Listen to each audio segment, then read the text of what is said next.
This is Marcia Weekes, and tonight we are coming to you live from Barbados, and this is the Watch Out My Children Caribbean edition. This is our third presentation, and we thought it was important to do this presentation another time because it had been such a great strength for us here in Barbados when we decided that we wanted to do our march and rally, which took place last 2 Saturdays ago, actually, and was very, very successful here in Barbados. And we want to thank those in the Caribbean who came and supported us. So we weren't here physically, but believe it or not, we felt you. We felt that energy. And right now in the Caribbean, we are all bracing for some kind of storm. There's Brett right there on our heels in Barbados. We are in a storm watch at the moment. We're seeing a lot of wind and some rain. We've seen a house was destroyed. We've seen sea swells coming over walls and lots of things happening. People are battening down their homes. They're buying groceries, buying a lot of supplies, etc. And as I watch us here in the Caribbean, it's happening in St. Vincent and the Grenadines as well. I couldn't help but reflect on what is happening morally to us, what is happening spiritually to us, what is happening culturally to us. And a lot of us, we're going along our way as though nothing is happening. It's almost as though we're unaware that they are seeking to bring in this transgender education in our school system. We see what's happening in the US. We see it happening in Europe. We see it happening in Canada. And we are here in the Caribbean saying, hold up, hold up, hold up, not so fast, not so fast. And tonight I have with me Mr. Cassius Stuart, who is here on with me already in the studio. And I'm excited to have him on because, as I said earlier, he brought such strength from Bahamas to us here in Barbados. We had his videos on repeat, sharing it on WhatsApp because it gave us a lot of strength in our pushback here. And they are planning a pushback event in the Bahamas. And so I want Mr. Stewart to tell us a little bit about what's happening in the Bahamas. Welcome, Mr. Stewart. Marcia, how are you? How are you? Listen, I am doing wonderful. I'm excited for you guys. I just wish I could be there. I wish I could be there. You did send Fred. Fred is here. Yes. So you do. Wonderful. Barbados does have representation here, so we thank you so much for that. Listen, we are excited. We are really, really excited. I've been getting calls from all of the churches, and they're saying that all of their parishioners must be there at the rally, and so Wow. the churches look like they're coming out in full force. We're getting from all corners of the country that they're going to be there, and so every political persuasion will be there, and so we're just going to have overwhelming support. We even had, so I don't know if they were joking, but the LGBT community say they want to come too to protect the children. Ah, that's interesting. I must say that we had someone from the LGBTQ community who was at our rally because they are against the this transgender education of the children in Barbados, and they were at the rally, so I wouldn't be surprised. Yeah, so we told them, come at your own risk. There are people who are charged and people who don't necessarily want to be associated. But, for us, it's about making sure that we hold the line. We have to build a wall. This nonsense is not in the schools in the Bahamas. I just want to repeat that. But we are building the wall so that no government now or ever will be able to say that they want to put this in our schools. And so while some of the Caribbeans may not be affected by it, you have to build a wall and show the governments that the people of your country will not stand for it. Because if you say nothing, they will assume that you are accepting it and it's okay. And so we cannot let it happen. I think the boogery laws in the Bahamas were quietly passed with nobody really knowing what was going on. And of course, they do it piece by piece by piece by piece. And so for us in the Bahamas, we are holding this rally to let our government know that never, ever, ever, ever think about it. Because in the Bahamas, the B in the Bahamas is for big man, not for batty man. We don't Mm, want that here. We don't want that in the Bahamas. We don't want that nowhere around our children. We don't want indoctrination. We will fight against that, and we have to be aggressive. What I've realized is that that community is very aggressive, and mhm, they're very ferocious. And mhm, so, in order for us to win, we got to be 10 times more aggressive and ferocious than they are. And mhm, so, for me, the reason why I make a lot of noise and I row a lot is because I know how ferocious they are. And we have to be strong when it comes to preaching one, the message that we want to say no, but also the message that, we believe in God. We believe in what God says. We believe in family. We believe in family values, and we are prepared to go to our deaths saying that this is what we believe. We will never surrender. We will never retreat. This mhm. is our stance here in the Bahamas, and we hope that Barbados pick it up. Because listen, I told the news media today that the Bahamas does not have a strong birth rate. In fact, I think we almost have a negative birth rate. Most families now only having one child, and so on. So it's not really, we don't have a lot of healthy birth rates. So the projection for population growth in the Bahamas is very slim and looks very dim in the future.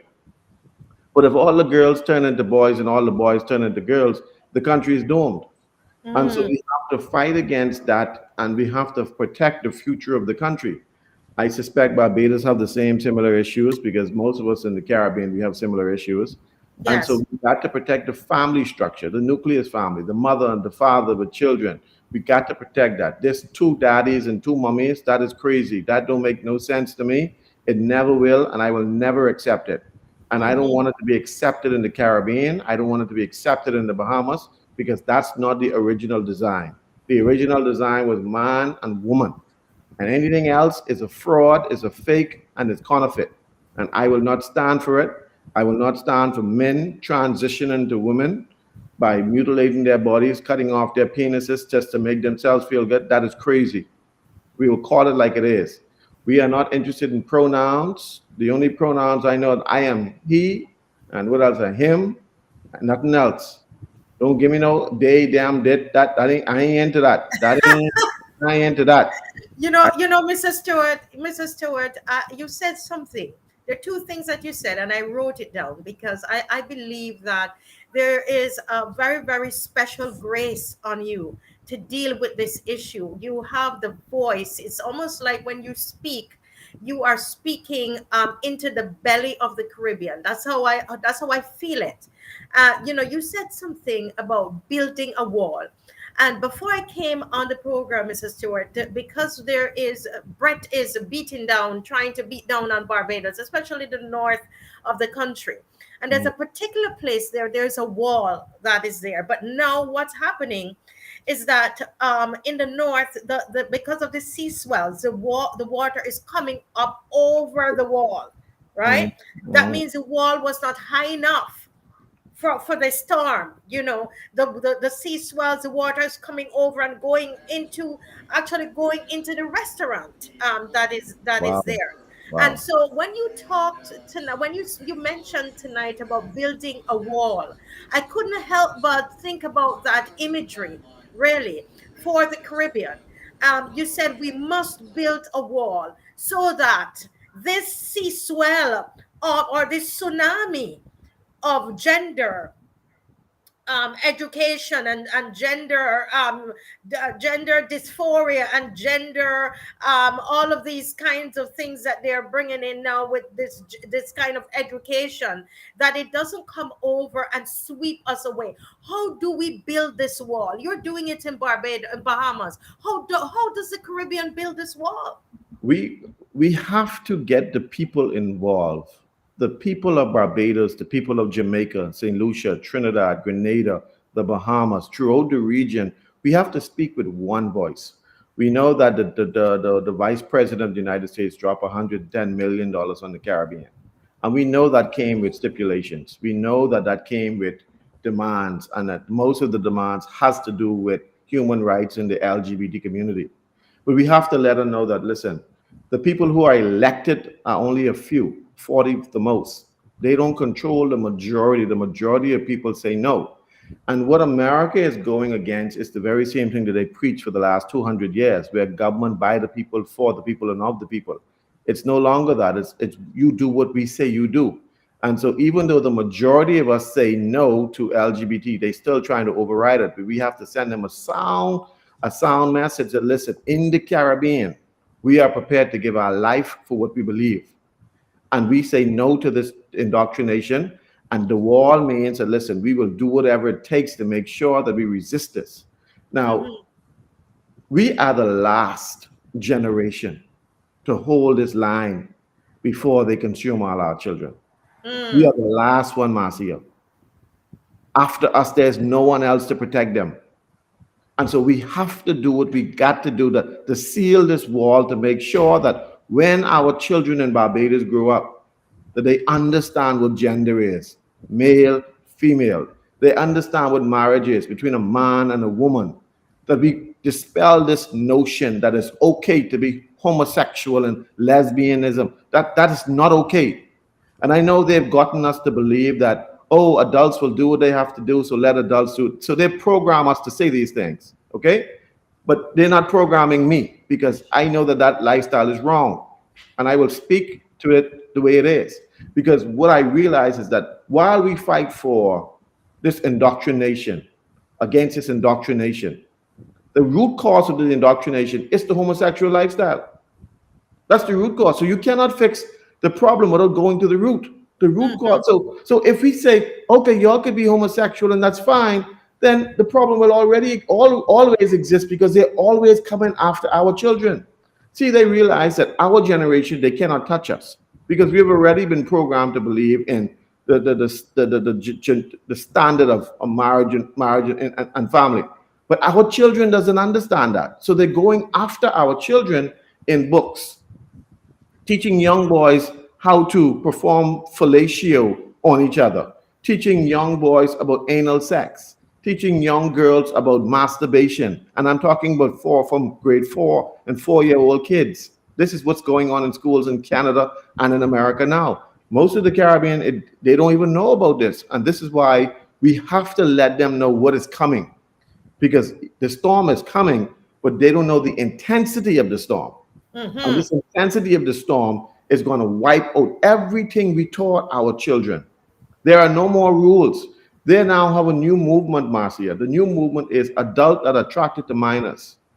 Yes, the minor attracted people. Right. And wow, that is That is demonic. And so we have to call it like it is. It is demonic. It is yes. sick. It is sick.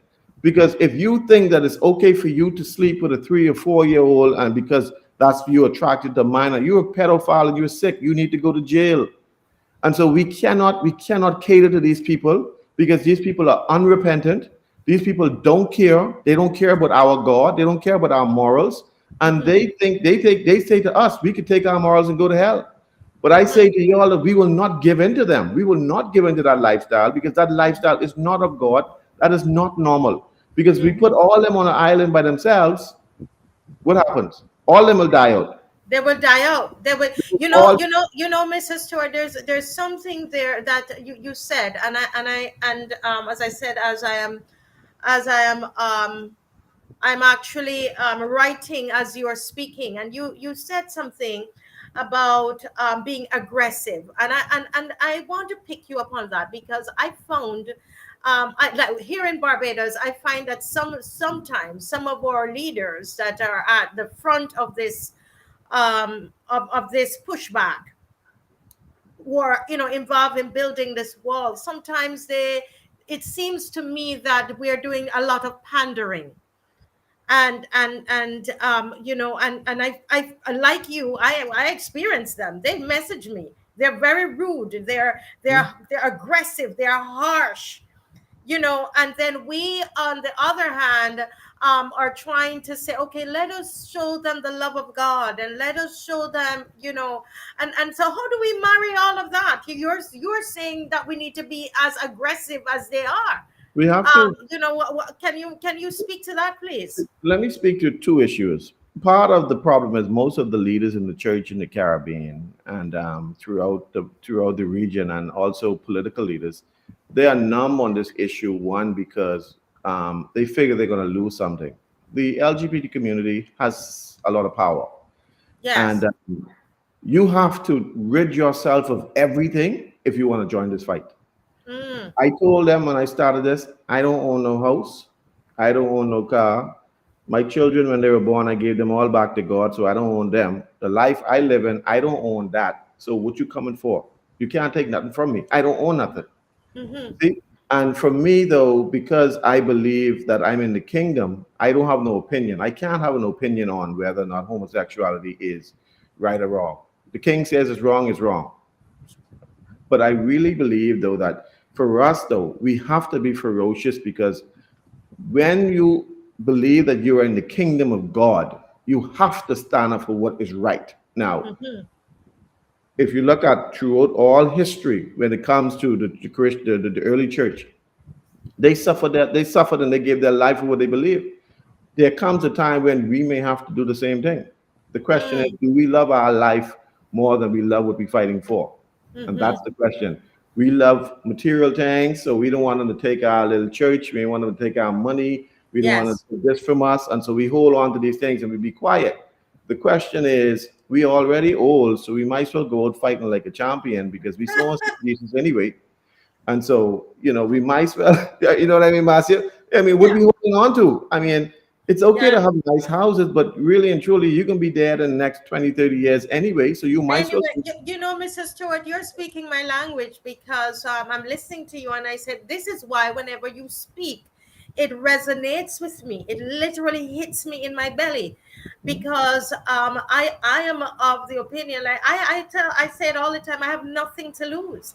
All I have to be is to be obedient to what I need to do in my generation, and I have zero to lose, and I will stand up and I will fight for the children. So I love what you're saying, build a wall, and you're saying that we need to be aggressive about it. You We have to. cannot You have to be aggressive. So can you talk to the rest of the Caribbean, and what is it that you want to say to them about this march that is happening on Saturday, actually, 6 p.m. to 11 p.m. at RR Bailey Park, right there in the Bahamas? What are they to expect, and what do you expect from us here in the Caribbean? Well, I expect that the Caribbean, from our march on Saturday, from our rally on Saturday, that we replicate this rally around the Caribbean. Even if this thing is not in your island, we want to be able to send a message to the government. Don't even think about it, because our children comes first. We Mm, have to send a message. Like I said, this is not being taught in our schools, and we still do have a lot of strong Christian value systems in our government. We see the wall starting to come down, but this is why we're trying to repair the wall and strengthen the wall and build the wall higher, because mhm. we have to let the government know, the prime minister, the deputy prime minister, the foreign affairs minister, whoever, all of them, to listen. In the Bahamas, this is what we believe. In Jamaica, this is what we believe. In Barbados, this is what we believe. And we will not compromise on what we believe. We elect you to govern our affairs, not to control what we believe morally. And so Mhm. we have to understand that legislation, I always want to tell people that, when people decide to live their life, whether it be homosexuals or lesbian, privately, then God judged them privately. Mhm. But the minute the government decides to enact laws to make this a national event, then God judges the nation. And I tell them, Cassius Stuart will not be judged for two men who don't know what they is in the closet. I am not going to be judged for them. I got my own issues to be judged for, but I am not going to be judged for them. So don't make homosexuality or lesbianism legal in the Bahamas or in the Caribbean. The minute the government makes it legal, that's when God judges the entire nation. Mm. Now, if they decide to do it privately, God judge them privately. But the minute your prime minister make that a legal national event or act, that's when God judges everybody in Barbados. Yeah. And Well, everybody well, in well. In December, on December 12th, I mean, our Bugri law was shut down from the books. It's no longer criminal. They removed this section. This is section 9 of our Sexual Offences Act was removed, and it was removed by lawyers throughout the region, and they were able to get funding and assistance from international agencies. And they are now saying that, they're going after as many of the buggery laws in the country as possible. In fact, we're going to talk to Shefflorn Ballantyne because they've just concluded the hearing in St. Vincent and the Grenadines to remove the law. But Mrs. Stewart, a very important thing that happened in Barbados, I don't know if you're aware of it. In striking down Section 9 of our Sexual Offences Act on December 12th, 2022, they also removed Section 12. And what Section 12 was, it was a piece of the legislation that protected children from pedophilia. So Oh, right now they remove the both laws, the sections of the law. They remove Section 9 and they remove Section 12. And I'm saying to Barbadians, how can we sit down and be so quiet about this? Because what it does, it opens up our children to these people that call the map, they call them, the something attracted, um, um, crazy people. I yeah, call those them people, crazy people. right, that are attracted to children. It means therefore that our children are now, Mrs. Stewart, wide open, because Yes. that Yes. law was also removed. The judge struck it down as well. And so these are some of the things that we have to stay on top of it. I don't know if you were you aware of that. No, I was not. I know that one of the things that we are planning to do is we're going to present draft legislation at our rally to present to the government. One, to ensure that gender is male and is what you're born male and born female. That's what gender is. So we want to codify that in our law. We also want to codify that marriage is between a male man and a female woman. And then we're also going to present law making sure that we can protect our children. And so we're going to use the rally to be able to say to our government, these are some of the legislations that we want passed in our parliament. And we're going to get the approval of the 50,000 people we got there. And we're going to submit that to parliament and say, this is what our government, our people want. We want to make sure that everybody know that when you come to the Bahamas, don't come, but you want cis and this. I don't know what them cis word is anyway. We are man and woman, and that's how it was in the beginning. That's how it will be in the end. And so we need to make sure that's codified in the law. But you in Barbados, we have to make sure send a strong message. See, your issue is your government has a majority. And because they don't have an opposition, they see that they could do whatever they want without Correct. any resistance. The challenge is now is that your opposition is the people. You Yes. need the people on your side to say to your government that no, this is not what's going to happen, and this is what we want. And the only way politicians respond is they respond to people, they respond to numbers. If they see you have the numbers, then they begin to become frightened. And so for you, you have to be able to say, this is the law that we want, and this is the law that we want you to enforce. And that's what we're going to do in the Bahamas on Saturday. We're going to make sure present laws so that we'll let our government know that we are not accepting anything less. 6 p.m. to 11 p.m. on Saturday, right there in the Bahamas, our Yes. Bailey Park. That's where it's happening, and you're going to feel the love and the strength and the force coming to you all throughout the Caribbean. I can see those who are watching from St. Vincent and the Grenadines, and someone just gave me the correct term. It's a minor attracted persons. Yes. So we just had a situation in a store here where a man tried to take away a woman's son right here in Barbados. Listen, guys, it happened right here, only on Monday that happened here. And the people are feeling they could do whatever they want. They struck down the laws from the books in order to remove the buggery laws, and it has opened the floodgates in this country. And so, Mrs. Stewart, I want to thank you so much for joining us this evening, talking to us about that wall. Yes. Before, And before you go, yeah. Maria, I'll just give you a little joke. I got a call saying that the Bahamas Independence Committee wanted to have a gospel concert on the same park on that Sunday, the day after. This is, our approval has been in for about a month, and they said that they're going to be setting up from Tuesday of this week. Therefore, we cannot set up our rally. In other words, we have to reschedule our rally and move somewhere else. I said, not a day like it. I said, y'all will have to call the police, the defense force, and customs officer to move me of that park. I am having my rally, whether you all like it or not. The only person will be moving is y'all. And so they decided to move because they know my head ain't too good. So they decided to give in because they know, don't fool with Cassius Stuart. We're gonna have our rally, be protecting our children. And that's the kind of aggressiveness we want. Some of the members was like, oh, let's postpone it. I said, no, we're not postponing nothing. We already put our permission in. We got approval. We are not going to move. If they want to move, let them come lock us all up. And Correct. so, And that is what we need, Caribbean. Do not back down. Do not back down. We have to be strong. And I thank you so much, Mr. Stewart, for joining us. And we send all the love that we could send, and we send all the strength and all the passion and the peace and everything that is necessary at this time. We send that to you in the Bahamas.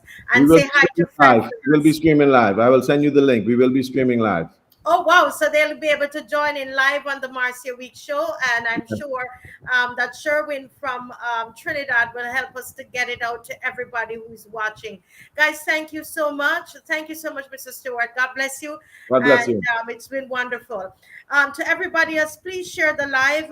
Let people know that we're on. I think that this is very, very important, even as we prepare for the natural storm, Brett, that is coming into this region. We need to prepare for this cultural storm, this spiritual storm, this moral storm that is trying to, to come over the banks, come over the walls, and get into our homes, and to destroy families and to destroy children. This is important. It can't be business as usual.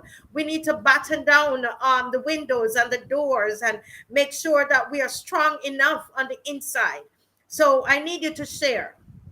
I know people are worried in Barbados, or they're focused ears to the radio, trying to figure that out. But why aren't we? Our ears need to be on here as well. We need to be focused on what is happening. Well, tonight we also have with us Mr. Shefflorn Ballantyne, and he is from the St. Vincent and the Grenadines. And Shefflorn Ballantyne is part of the Thusia Seventh-day Adventist Church there, and was a big part of the Caribbean pushback during the pandemic. In the Caribbean, we're so grateful for Thusia Seventh-day Adventist Church, which Shefflorn is a member, and they were very instrumental in giving us a lot of strength and courage to push back during the pandemic. He's a teacher, and one of those who was unfairly dismissed during the mandates in St. Vincent and the Grenadines. And he's here on the front line again. He's an author of a book which I think that needs to be all over the Caribbean. This man is a fighter, he and his wife Anne Marie, and way before the storm ever, before we even had the storm warning, he went ahead and did a book, and the name of the book is No Dress for Timmy. That's the name of the book right there on the screen. No Dress for Timmy, which needs to be recommended reading throughout the entire Caribbean region. And so I'm happy to have Mr. Shefflorn Ballantyne with us as you share the live. This is important, very important. Well, thank you, Mr. Ballantyne, for being here with us. Can you tell us, welcome, and tell us a bit of what's happening in St. Vincent and the Grenadines? You just had that case being tried there. Can you give us a bit of the climate in St. Vincent and the Grenadines while that case was being tried? Well, good night to you, Marcia, and thank you so much for having me on again. And good night to all of your viewers in the region and wherever you are on the globe. In relation to what is happening here locally in St. Vincent, we have not had that upsurge in our classrooms of uh, transgenderism and the gender proliferation as is taking place in other areas in the region. But what has been around a while is the concept of child-friendly classrooms or child-friendly schools, and Mm. we have to keep a keen eye on that. Um, in relation to the case that you just Can you mentioned, go back and tell us a little, describe to us what is so dangerous about the child-friendly schools? well, there there were brief discussions in the past in relation to what seems to be an agenda to push, um, certain ideas that will eventually accommodate the sort of sexualizing of children eventually. It is something, like I say, we're keeping our eyes on, because one cannot explicitly say that the way it is sexualizing of children, and that's why we're just keeping our eyes on it, you know. Yes. Mm-hmm. Um, but foundation, like we know, foundation is being laid across the region, and it's just that it has not gotten to that stage here in St. Vincent as yet. Mm-hmm. Um, but in relation to the case uh, dealing with buggery laws, a few years ago, I think it was in 2018, there were some persons who brought a claim before the court for the striking down of our anti-buggery laws. Interestingly, this is June, and this is what is commonly referred to as Pride Month Mm-hmm. among the LGBTQI plus persons. And it is also within this same month that, unknowing to a lot of persons, including myself, there was the trial of the case. That case was brought to trial, and it lasted a few days up to Monday, up to last Monday. Um, we got to, I think the general public became aware of it through an interview that was done, which included the lawyer, one of the lawyers for the case, on the side of the LGBT persons. And so the anti-burglary laws in St. Vincent are currently being challenged.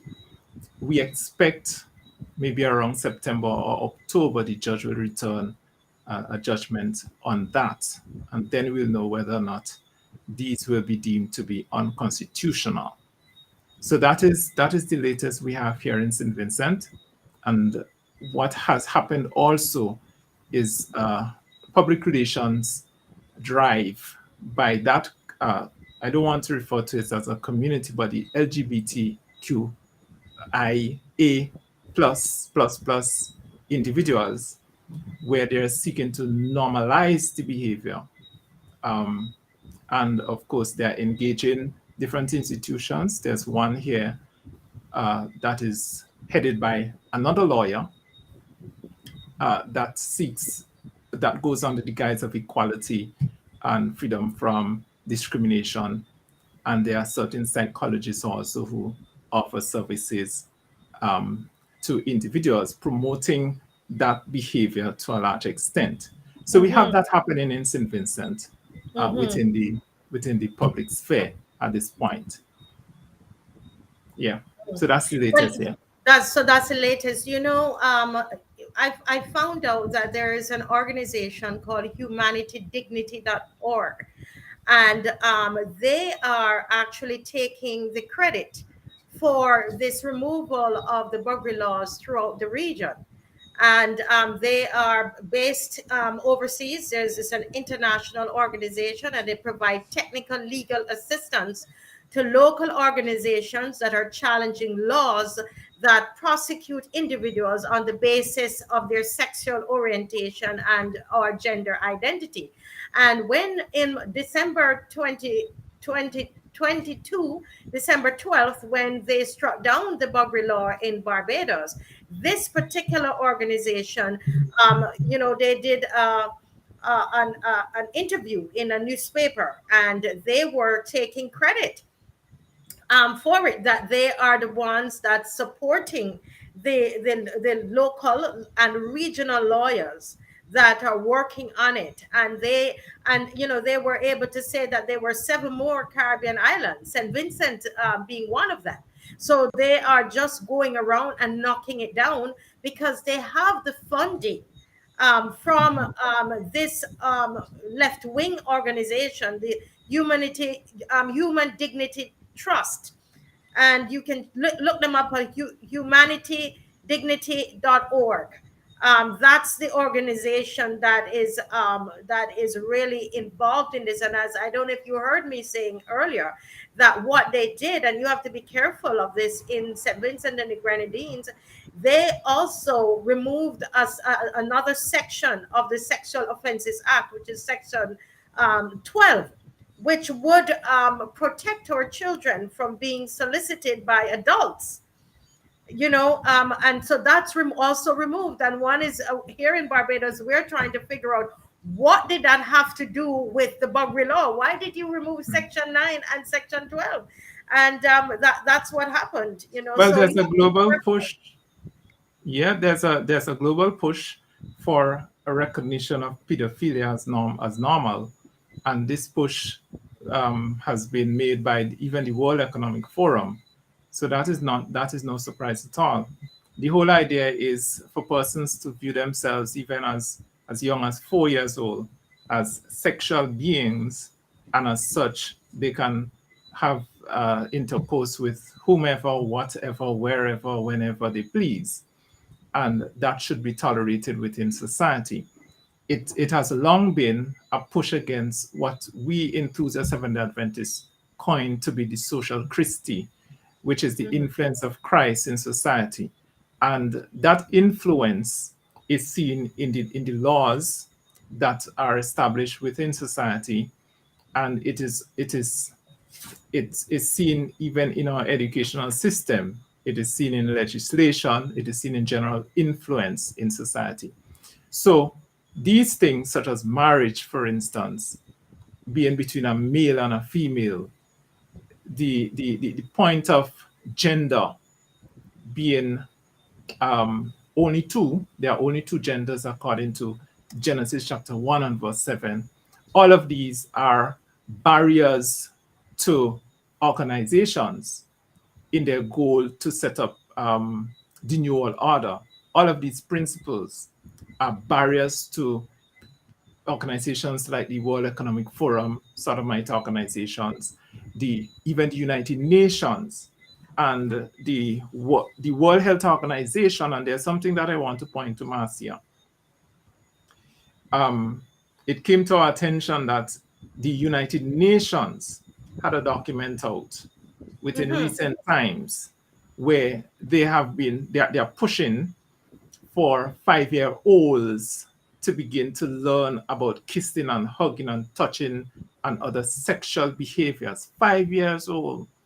And this is what they're pushing to be taught to 5-year-old children, 9-year-olds, that they should learn about masturbation and sexual stimulation.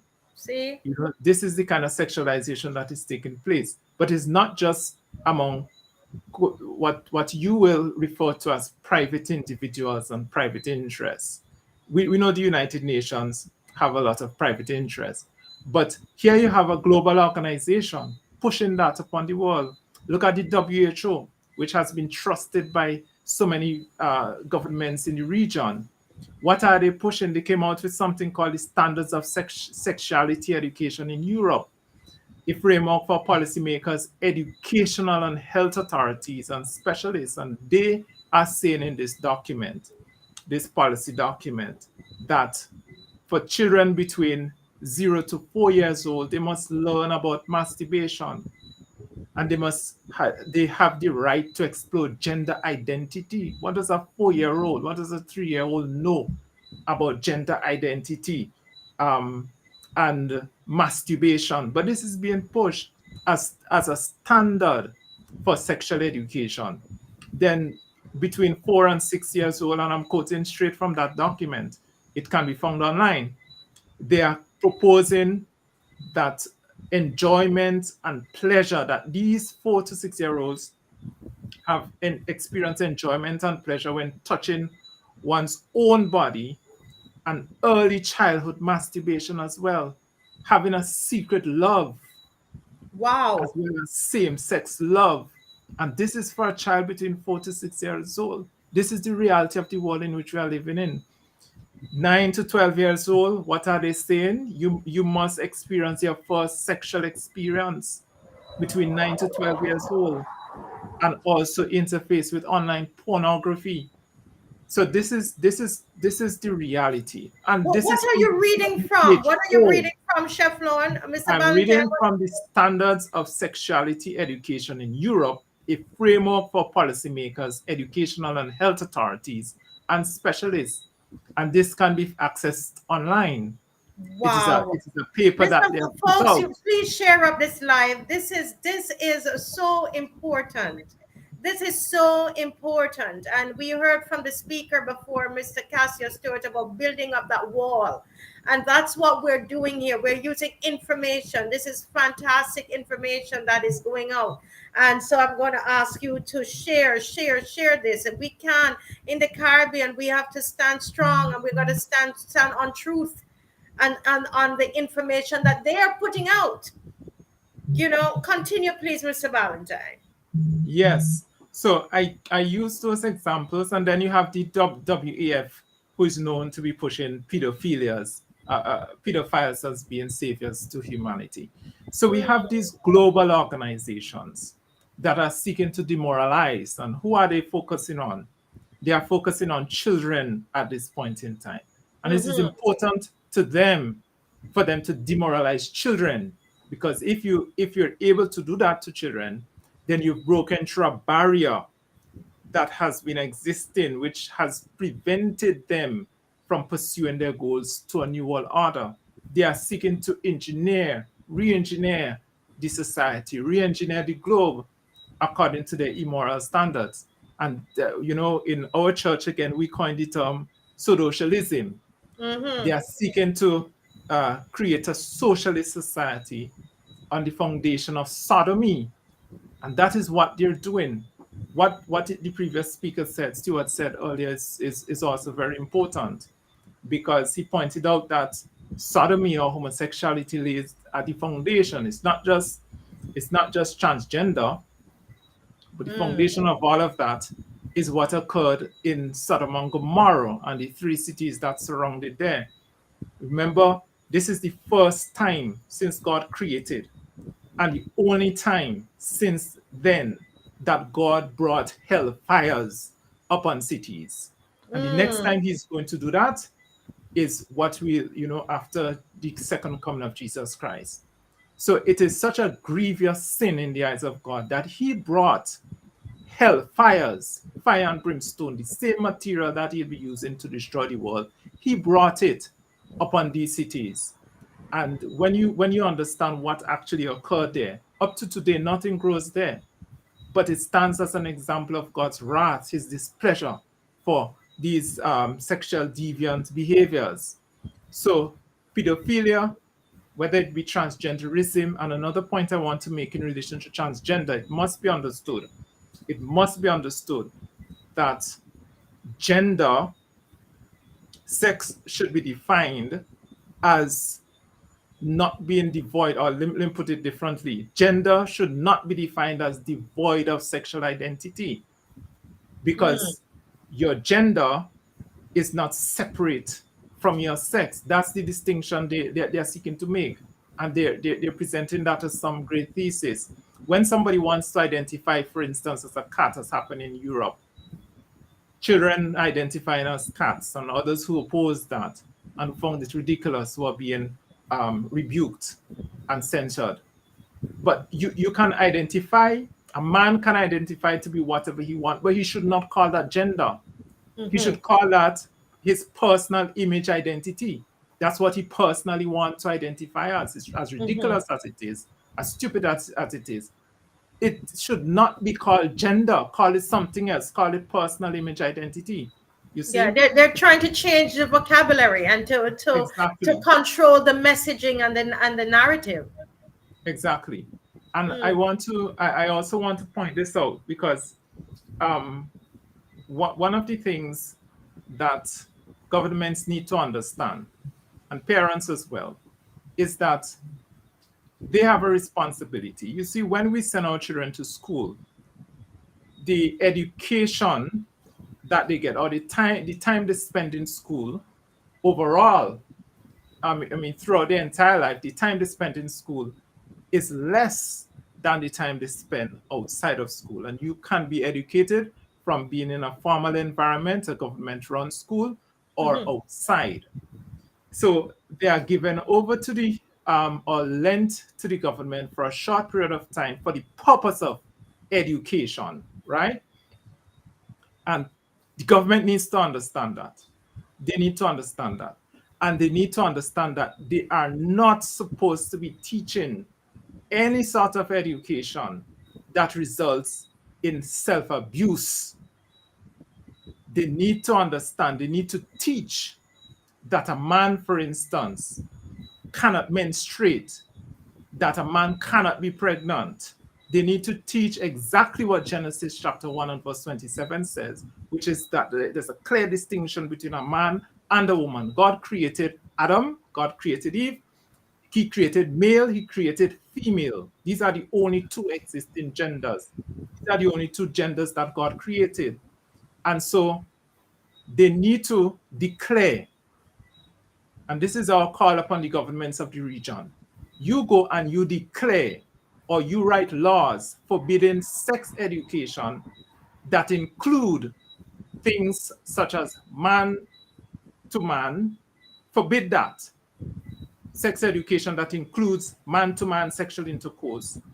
And, you know, let it be limited to the right kind of intercourse, which is between a male and a female, but be given to students at an appropriate age. yes, yes. Because after all, children at some point need to get that understanding, but it must be when they are at an appropriate age for that kind of education. And that Mhm, education should not include same sex relations. It should mhm, not include same-sex relations. You see, because and it's important for governments to do that.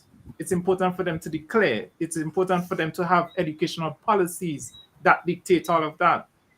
You know, um, and in relation to schools, schools should be prohibited from teaching sex in a different way.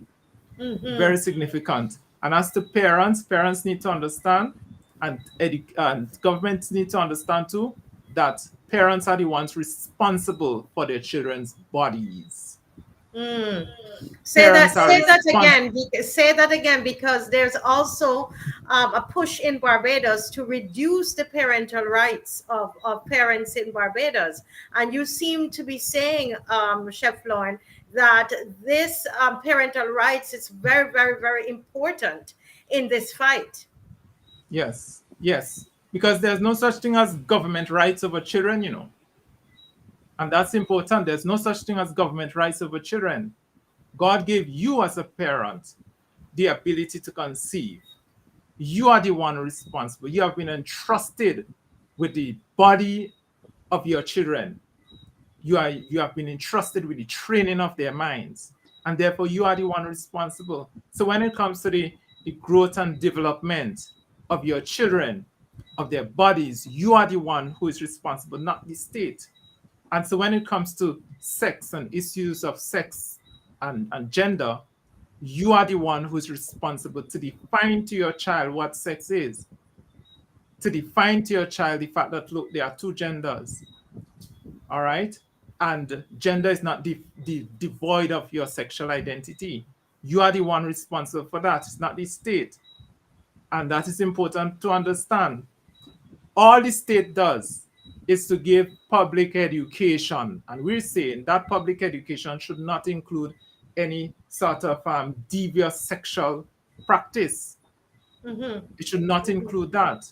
When you're educating somebody, a child, as a public educational institution, it should be limited to the natural, God ordained male to female sexual intercourse, and this child must be at an appropriate age to be able to handle that kind of To be able education. to handle it. Now, I want to, this is so very educational, Mr. Ballantyne, and that's why I'm asking people to share it up. People are actually saying that this is when someone says, thanks, Marcia, for providing the opportunity to be exposed to solid research positions on the current issues of gender, transgender, and parental rights. Anika Hope is saying, that's Undine Whitaker from Barbados. Parents, Anika is saying parents need to pull their children out of the schools. Because Shefflorn, I mean, I know we don't have much time, but if you're saying that the government has no right to determine what our children is taught, are you also saying if they are going to be pushing this on the children, if the governments are in the Caribbean region are going to push this on the children, is this something that you would recommend that the parents pull their children from schools? Well, it is an option. It is a clear option. If that is it is obviously an option, Marcia, because it reinforces the fact that, look, this child has been given to me by God, Mm-hmm. and because of different reasons, I send this child to the public school system.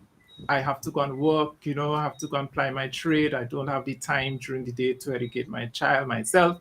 I send them Mm-hmm. there, and you have skilled persons there who are skilled in teaching, right, and so on. And if they are failing in their responsibility, but instead what they're focused on is demoralizing your child is still your responsibility. And so, it is clearly an option where you take the child. I was looking at a clip the other day. It's from a senator in California, Mm-hmm. and he said, he said something to the effect that he's a senator. He has been a senator for about a decade, if I remember well, there in Mm-hmm. California. And he said that he was resisting all the time, but now he's saying, leave. You understand? Leave the state. Mm-hmm. You see, because of the kind of immorality that the government there was pushing. So homeschool your child. Homeschool your child. Mm-hmm. You understand? That's a clear option. That's an option you have as a parent. Now, you have written this Yes. book, No Dress for Timmy, and I love you guys. When did you write this book, Mr. Ballantyne? What year? Well, that was written in 2018. That was 2018, and that's why yes. I tell you, I think I'm a Thusian in my heart because I love you guys. Why I love you guys? Because you're always out there. You're way out there before they started this big campaign. Yes, it was always there, but in 2018 you wrote this book, No Dress for Timmy. We just have a few minutes left. Tell us about the book and how can parents get this book? All right, so let me tell you about that book. But there's another one I want to plug just before I go into that, right? And it is this one that was written by Anissa Batiste and Naren Medina. It's called Studies Anissa in Baptiste, one of my favorite yes, persons in the world. Tell me, and what's the name of the book? Studies in Political Sodomy. This one is easily Wow. accessed online on Amazon. All right, so Studies this is in the Political Sodomy. Studies in Political Sodomy. Hmm. Yes, very, very important book. It highlights, among other things, the things that the gay. I wanted to quote from the Gay Manifesto. It's included here. How did we get here in terms of socialism? The Believe me, we science will of have another show when we have the yes, next Caribbean we link have up, to for and we sure. will definitely have Miss Baptiste and Brother Medina on to go through this book. But Excellent. tell us then about Well, your let me book, talk about No this now. No Dress for Timmy. No Just for Timmy. All right. Now, this is a children book that was born out of convictions from the Holy Spirit. My son was, I think he was about 4 at the time, and I was looking for age appropriate children book for him to read. And as I was going through Amazon, I came across what was very shocking to my mind at the time. I didn't realize it was so bad. Books such as Jacob's New Dress, 10,000 Dresses, I Am Jazz, and all these were children books that were promoting transgenderism, multiple genders, and so on. And so I said to myself, I got the conviction that since these books are out there and they're doing a demoralizing work to destroy children, why don't I write a book that corrects quite a bit of that and put power in the hands of the children themselves when they are faced with activist teachers in the classroom pushing their agenda? And that is where this book was born. It's an illustrated children's book. It tells the story of little Timmy, who had to face the fact that his friend, who was a male, was coming to school for career dress of the as a princess. And he had to deal with how to address that, because he was being asked to commend his friend. Teachers will tell children, commend each other, they look nice, so forth, and that was against his conscience. He was timid initially, but the truth on his mind from Genesis chapter 1 and verse 27 resonated and strengthened him to stand up and take, declare the position that this is wrong. There are only two genders. George cannot be a girl. George is not a princess. Something is wrong. And so this empowers the children. Yes. Right. So the same way they want to target children to demoralize them, children need to understand that, look, even in cases, because this is what happened with Timmy, even in cases where you are attacked or shut down by an authority figure such as an activist teacher, you can bear the pain, bear the hurt, and feel satisfied that you spoke the truth, you stood for your conscience, what God has given to your conscience, and you can feel happy in that thought. So this empowers the child to stand up against this sort of demoralizing influence within their environment. Powerful. Yes. And how can us parents get access? Because I deal with a lot of children, and I would love to be able to know that we have this material from the Caribbean. How can we get the books here in Barbados? Well, you cannot get the book in Barbados in hard copy. We actually had some copies and they are almost finished. We have to place an order, and this is where I'm going to probably one of the brethren who is on can share the campaign. We're seeking to raise some funds to get this printed again in bulk so that we can march through the entire Caribbean. Oh, wow, this is awesome. So can somebody put the link in the chat, guys, so that we can donate? Mr. Ballantyne is saying if he could just be able to get everything printed so that he can be able to donate. We would love for you to come over here to Barbados. July 8th, we have another rally, and we would love for you to be in Barbados July 8th with a whole set of books to give away. That's what we want to have in Barbados. We want to have when you come off the plane, you need to have suitcases of books, right? Or send them here to be printed. It's printed here, and you collect them here when they come. And when we're in Independence Square, we are distributing this book all over Barbados. They should be distributed in Bahamas and everywhere. Come on, guys, the campaign is there. It's the givesendgo.com. I'm seeing it here, and I don't have okay, good. The producer put it up. We want to get this out into as many Caribbean countries, into the hands of our children before they start school in September. This is a must. This is a must, and we want you to be in Barbados July 8th, Mr. Ballantyne, because when you get here, we need to fill the square with this book in the hands of the people of Barbados. I feel goosebumps right there. I could feel that. I feel that. I want to thank you so much. I could talk to you going on and on, but I have some other guests who are on from different Caribbean islands. So, Mr. Ballantyne, from St. Vincent and the Grenadines, I say all the very best to you with this birth storm. Thank you so much. This other storm that is a moral storm that is trying to, to overtake us. But we're pushing back. All right. So thank you so very much for joining tonight. Thank you. Guys, this has been so rich as per usual. As per usual. Anybody getting anything out of this? I'm getting a lot of on this. Somebody saying your guest is researching and compiling useful information and writing our story. Yes, it's really true. No dress for Timmy, right? Listen, guys, share this live. This is important. This is our time. This is Caribbean time, and we are coming together. Now, I have in the coming up now at this time, we have with us Mr. I can't say Mr. I have to say Dr. Gill, right? We have our Dr. Gill is with us from Trinidad and Tobago, and there are lots of things happening in Trinidad and Tobago that we are seeing happening across that twin nation.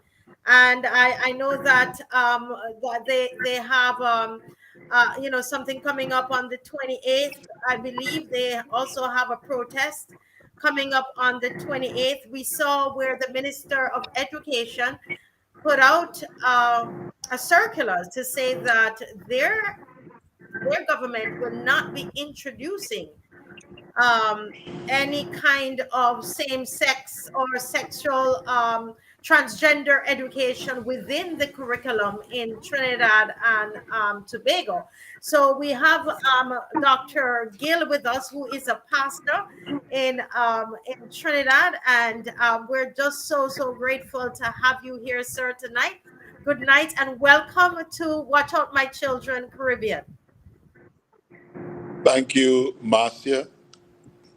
And let me greet all the islands and compliment you, Marcia, for the sterling work that you are doing, for the strength that you are exhibiting. You know, from the first time I saw you, I said, wow, there's such a woman uh, in the Caribbean with such courage to stand in such a time as this. You know, there's a saying, he that does not have a purpose for which he's willing to die has no purpose for living.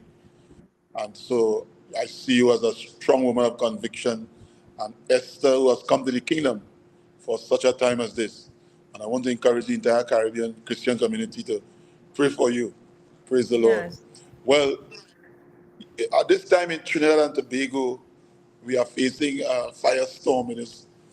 It sort of reminds me of 2020 when we had the outbreak of this pandemic that we know was really a pandemic, because I saw a chat just commence a few days ago, and there are about 2,000 people on that chat, and it's constantly going, and people are stood up and people are very concerned. So there's a great pushback here, and what sparked that is that in recent times, we have been having reports of a survey that children have been complaining about, asking them if they are male, female, or transgender, or other, that kind of thing. And I actually have a copy of that on my phone. Now, the ministry is denying it. And So, but Bishop Gill, so you're saying that you have a copy of some of the questions in the survey? exactly, because what happened is a parent, her child in a particular church, the young man came home and told his mother, but this, in a boys' school, he was asked if he's a boy or a girl or transgender or other. And so he took a picture of it. And when you see the photo, you know he took the picture of it, holding it down, and and brought it home to his mother.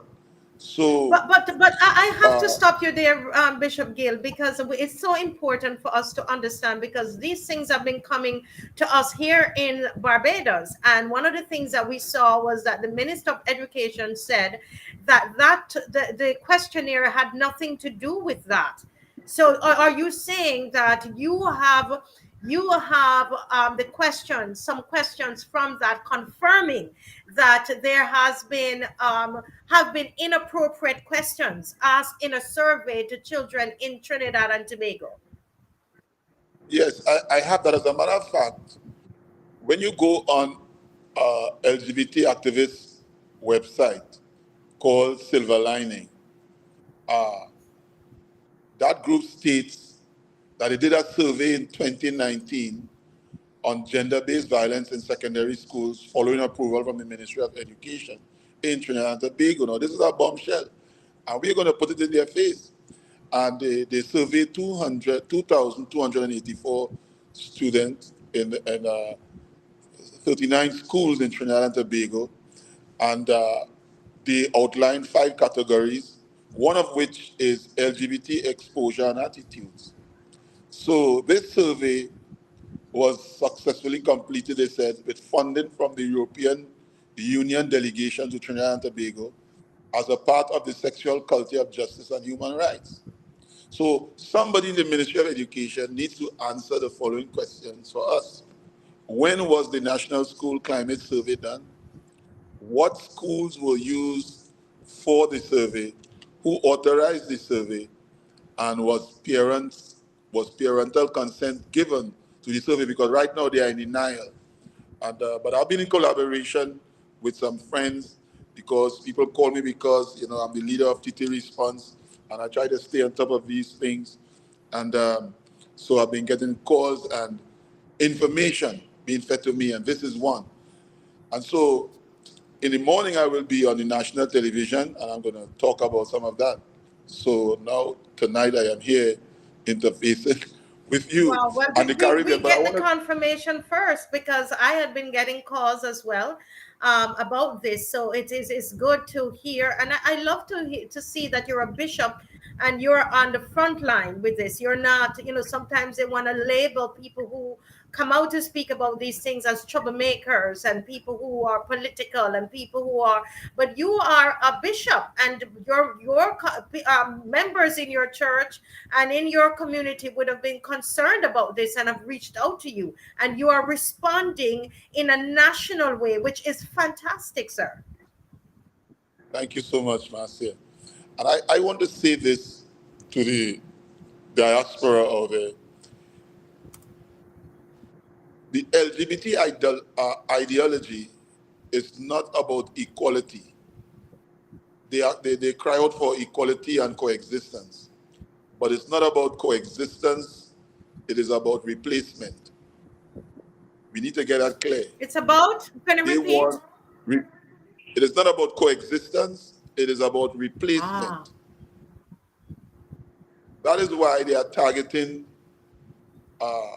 institutions of learning like UE, and in particular, children in many parts of the world, including the Caribbean, because they want to phase out the Judeo-Christian worldview, Christian worldview, biblical worldview, and create a utopia, quote unquote, a place of where there's no moral distinction, a nihilistic society. And that is part of the global agenda. And we need to put what is happening in context, right? The ACP EU is something we need to bring into the discussion.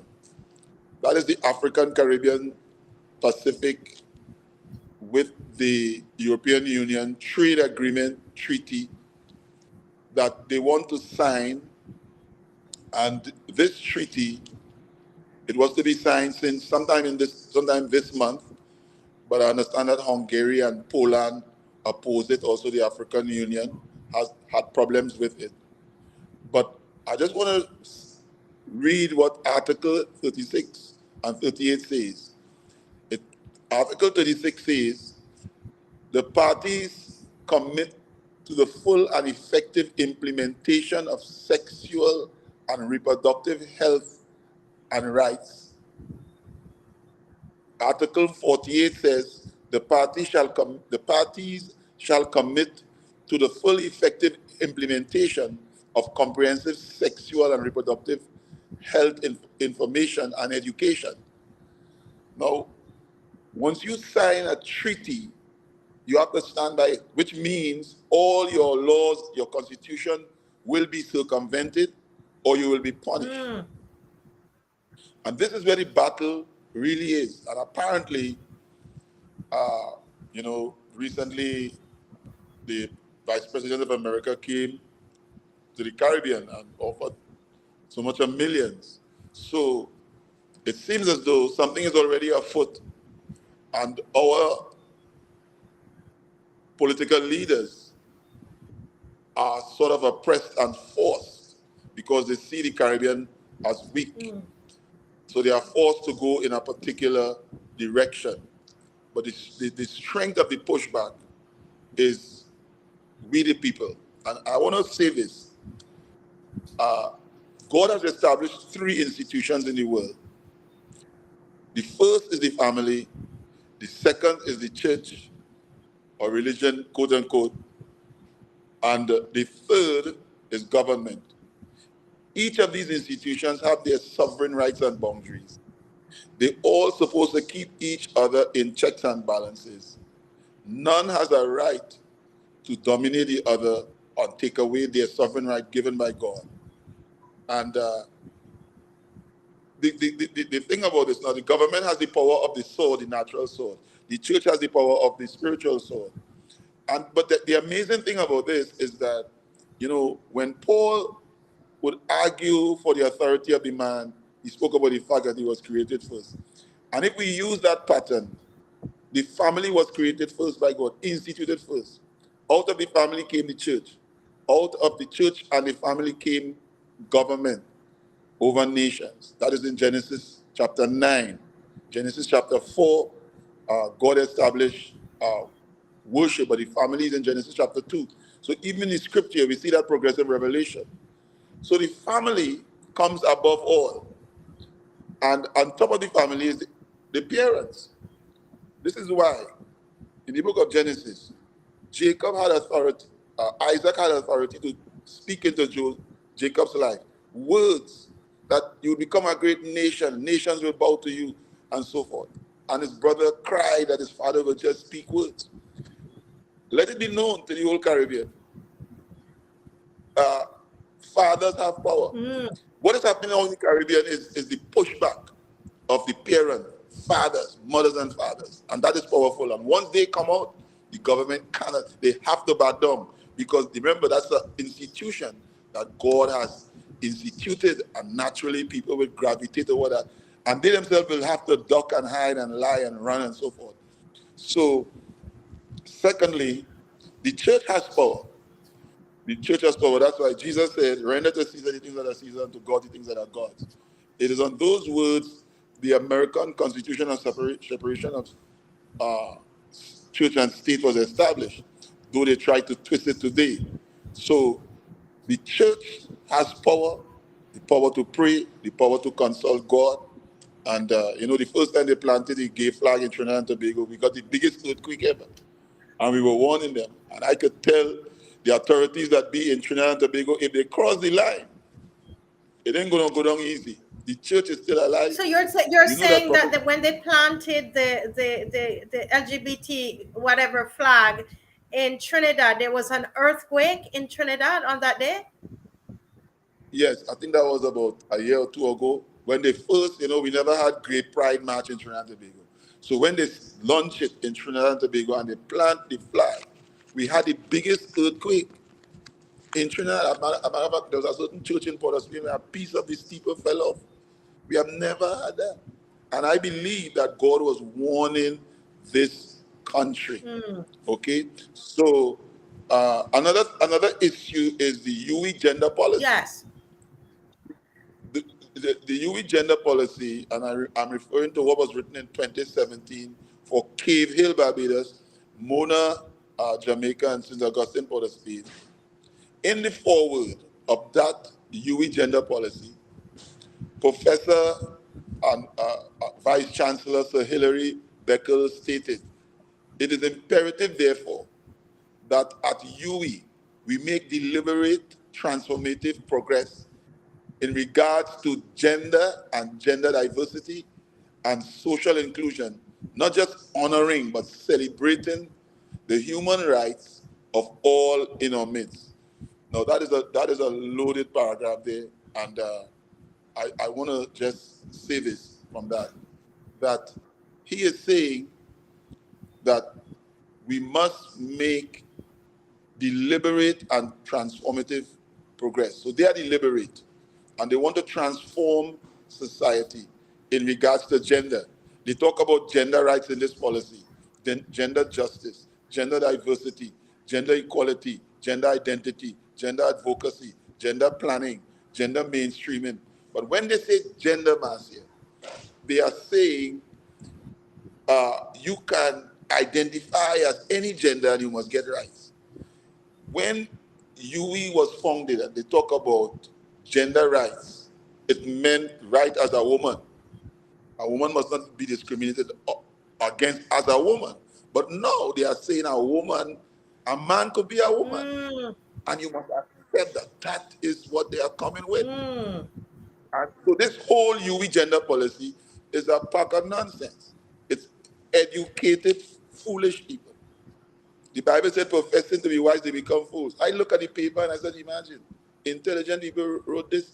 All they are actually pushing in that paper is to give rights for gender identity. That the Bible says in Genesis 1:27, there are only two genders, male and female. They are saying there's so much of genders and you can change your gender.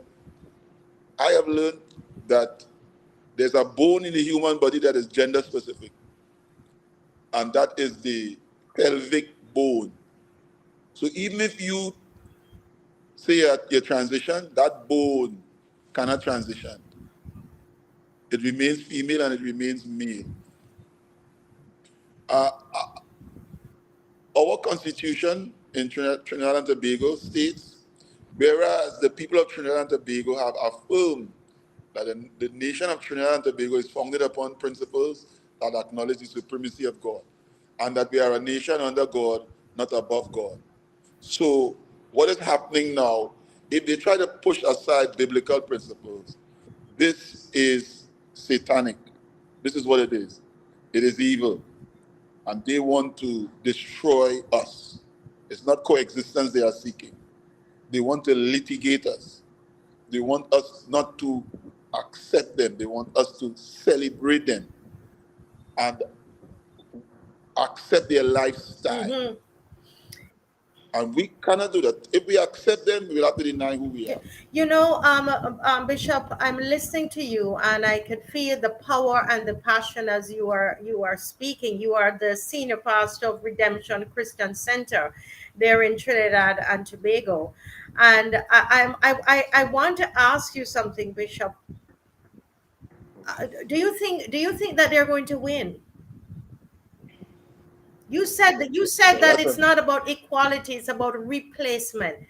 But as a bishop there in Trinidad, do you think that they're going to win? Well, let me put it this way: yes and no. From a theological standpoint, God has always had a people, and He will always have a people. And like you are standing, I believe there are people that will stand. But sad to say, based on prophecy, the Bible says there'll be a falling away. The Bible said in the last days, darkness will cover the earth and gross darkness the people. A revival is coming through the nation of Israel that will usher in the return of Jesus Christ. So things will increasingly get worse, but things are not falling apart, they are falling in place. The Bible calls these things the birth pangs of the end times, the groanings and the birth pains that will give way to the coming of the Lord. But let me say this, I'm not a pessimist. I believe as long as there are people who are willing to stand, it may happen, but not in our time. Not in our time. We can delay this. We can push it back because we are the salt and light of the earth. I personally believe that they're going to lose in Trinidad and Tobago big times. I really believe that. Yeah, they have power, Marcia, but we have power too. We have power. Yes.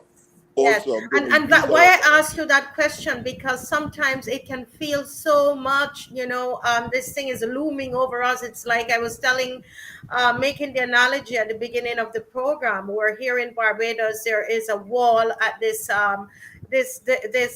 organization or establishment in the north of the country, and the water is coming up because we're under a storm watch, and we're getting all the waves are coming over, and sometimes when you look up and you see these big waves coming over, you might sometimes think that, oh my goodness, it's going to engulf us.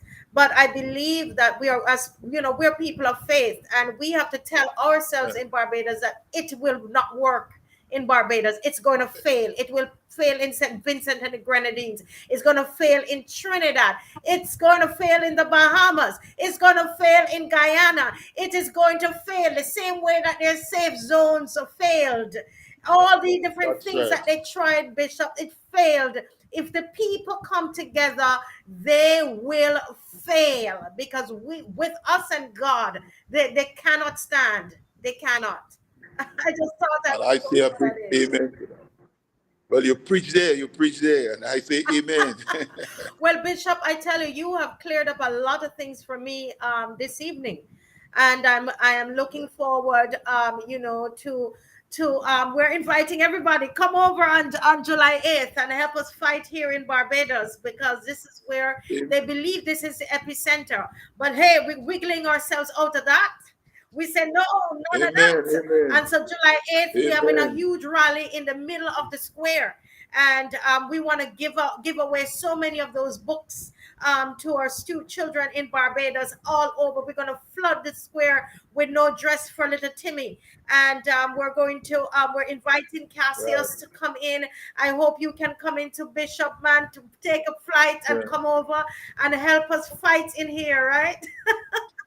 Who can tell? I would love to see you in person, just to shake your hand and compliment you. So possible, it's possible. If not, we will look at the At the link link, and yeah. and, But and share. listen, and whenever you are ready in Trinidad, let us know. It's just a plane ride over there, 45 minutes, because we have got to work together. We have to work together, Amen. sir. I want to thank you Amen. so much for your integrity tonight in bringing a lot of clarity to some of the Yeah. questions that we were asking, because we were confused. The Minister of Education was saying one thing and the parents were saying another thing. And you Yeah. want to Yeah. Yeah. report what is truth. And so you brought a lot Yeah. of integrity to the whole thing tonight, and a lot of clarification. Thank you so very much, sir. Please stay standing, Thank and you. thank you for what you did in the pandemic through TT Response. And we're looking for a strong response from TT Response. Read this tsunami that is Amen. trying to engulf us here in the Caribbean. Amen. Thank you so much, Marcia. God God bless bless you. you, sir. God bless you.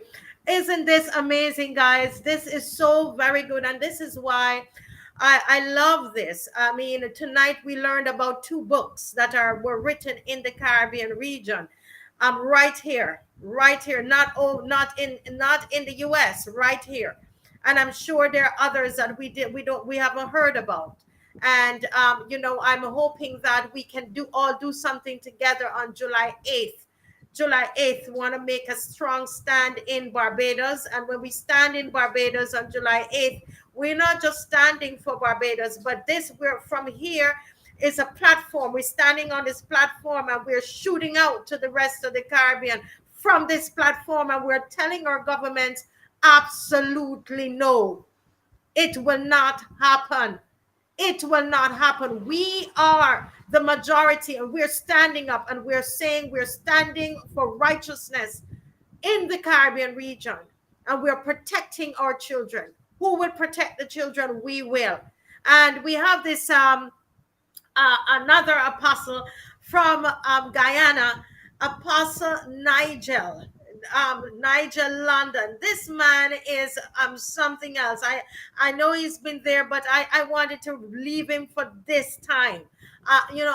Apostle Nigel London, I must say that you are someone who stood so much for justice. You stood on the word of God. You stood for justice. You stood for righteousness. You know, if I had a if I had a brother in Guyana, it would be you, because when the things that you stand for are the things that I stand for in this country. I see you every day. And I said, look at this man. He is putting his neck on the line, putting his life on the line, standing up for the children of Guyana. And Apostle Nigel London, I must commend you. Oftentimes, you know, I would speak, you know, against some of these apostles, but I can't say that tonight. I can't say that because you guys are standing up. You are standing up. Can you tell? First of all, welcome. Welcome. I get so intense. You came on the screen. I got so intense because I feel the justice bone inside of you, the mercy bone inside of you. And it is the Messiah's bone that's there. It's Yahweh, it's Yeshua that is standing up strong inside of you on behalf of the children of Guyana. Can you welcome, sir, and tell us what's happening in Guyana with the children there? Thank you. And to those of you viewers, I'm so grateful that I have the opportunity to share this platform with you. As always, I am overjoyed to see that as a sister, you are prepared to stand and to do that which is certainly commendable, to be determined to ensure that justice is served across the region. I thank you for ensuring that we are all informed every so often as to what happens in your territories. I am here in Guyana, South America, and experiencing that which I consider to be, in reference to our children, a very, very dangerous plot. I've heard of some of the more overt strategies at play in Barbados, for example, and it may sound strange I'm saying it. You are better off than us in Guyana in that people are coming out to say, okay, then this is what they're doing. You can see what they're doing. They've removed certain laws and so on, repealed certain laws. In Guyana, they are far more strategic, and I would dare say wicked, where they're doing things behind the scenes.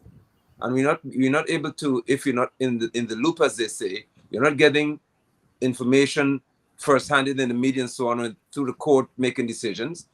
So many people are thinking that it's not bad, it's not an issue. And I'll give you a perfect case. What we have in our society is, for example, in October, there's something called Spirit Day that the homosexual groups would have in Guyana. What is Spirit Day? The British Embassy, the British High Commission in this country, they host this along with people who I deem are sodomites. What they do, they target children. I saw firsthand and heard for myself, it's in the news, where the Child Care Protection Agency, listen to the terminology, the director said that there must be a safe space in the school, and that's in 2019, I think it was, for LGBTQ students. Now, mind you, it is unlawful for a male to engage in a sexual act according to our Sexual Offences Act, Article 351 to 354. It carries a life sentence. So I led a protest there, and I was in front of the agency with other people, and I said, now, how dare you say that children who would be deemed criminals according to the law should be protected and have a safe space? But why did they do that? Because the High Commissioner, the ambassador for the UK, would have been in Guyana encouraging them to have these rights for children. Additionally, I want to share with you that it is in our curriculum, but it is not in the curriculum, technically speaking. But those who teach it in some instances insert it in this context, or in this case. The Health and Family Life curriculum in Guyana speaks to making children aware of LGBT. There's not like a transgender in my book. It cannot happen. And we'll talk about that if you want us to. I don't call them anything but T. You cannot be transgender. But what they say is the curriculum directs the teacher to speak to the existence of this problem. That is, some people who may think they're lesbians and so on, but there are laws in Guyana that speak against it. That's what the curriculum recommends. But what these people are doing is, in some cases, they're teaching it as though this is another lifestyle. It's an option. Mm. So we have to be so watchful in the school system to see who is teaching what. So you're saying, Apostle London, that it is subtly inside the curriculum Yes. through the Yes. HFLE, which I did some research into Guyana, and I found that out. This was last year, August, that it is there through the gender, teaching about gender violence and Correct. all of that. So it is Correct. it is inside the curriculum. So it's Yes. and that's why I said that we have to be so cautious, because it is not to be taught in a manner that it is taught by some people. It is to be taught that this is unacceptable. Though it's in existence, society is against it. The laws are not there to promote or condone such behaviors. But some persons, it has been brought to my attention, has been proven to be true. They're teaching that this is just another lifestyle. No, it's a criminal act. So if we don't monitor who is teaching the subject, and we don't monitor what the children are being taught, this would be infused. And that is what I call miseducation of our children here in Guyana. And then if you're going to have events planned hosted by the British High Commissioner and so on, and persons are going to speak to protecting these children. We had ministers of education, three of them. Henry Jeffries one, Nicolette Henry another, and Priya Manik Chan, who all said that they are prepared, Priya said it in my face, to protect LGBTQ students. And I said, how can you protect criminals? Why don't you protect those who smoke weed in the school then? Why don't you protect those who carry guns in the school? What makes them different? If it is illegal, it is illegal. And so we are in Guyana faced with the pressure that's on our ministers of education, because they receive grants and aid and all kinds of money. And now our children are at risk in our country. What is even worse is in Guyana, because we do not discriminate according to law, they say, based on ethnicity and all of that, we have got homosexuals openly effeminate and women who try to be openly masculine teaching our little children. Okay.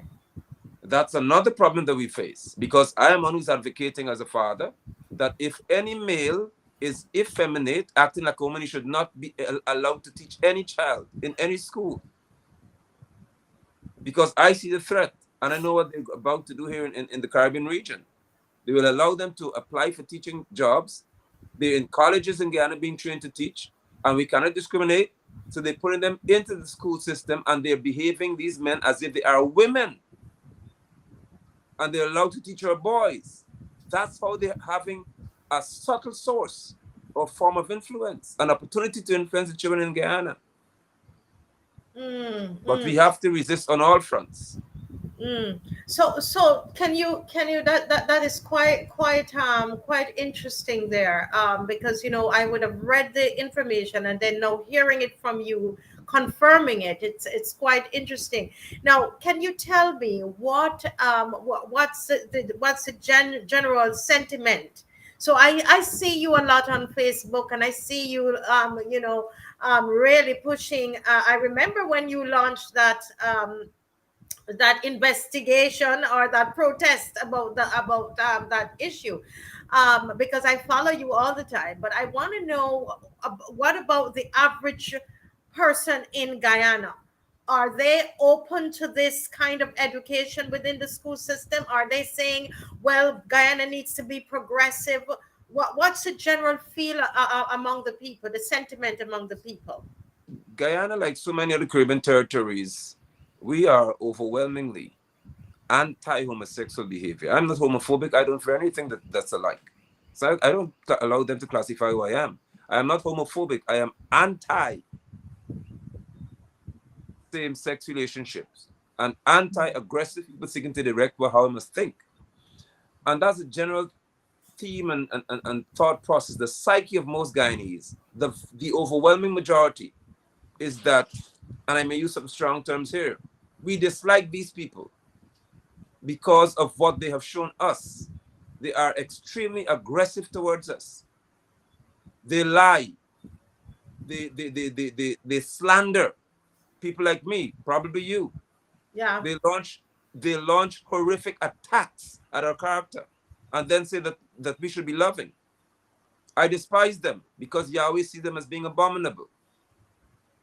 So you when you say you despise them, you're despising their behavior, their characteristics, because it's true.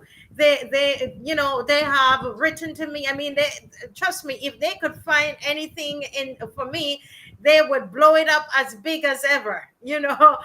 That's how they behave. And then at the same time, they're saying, "Oh, you're not tolerant of us. You need to be loving."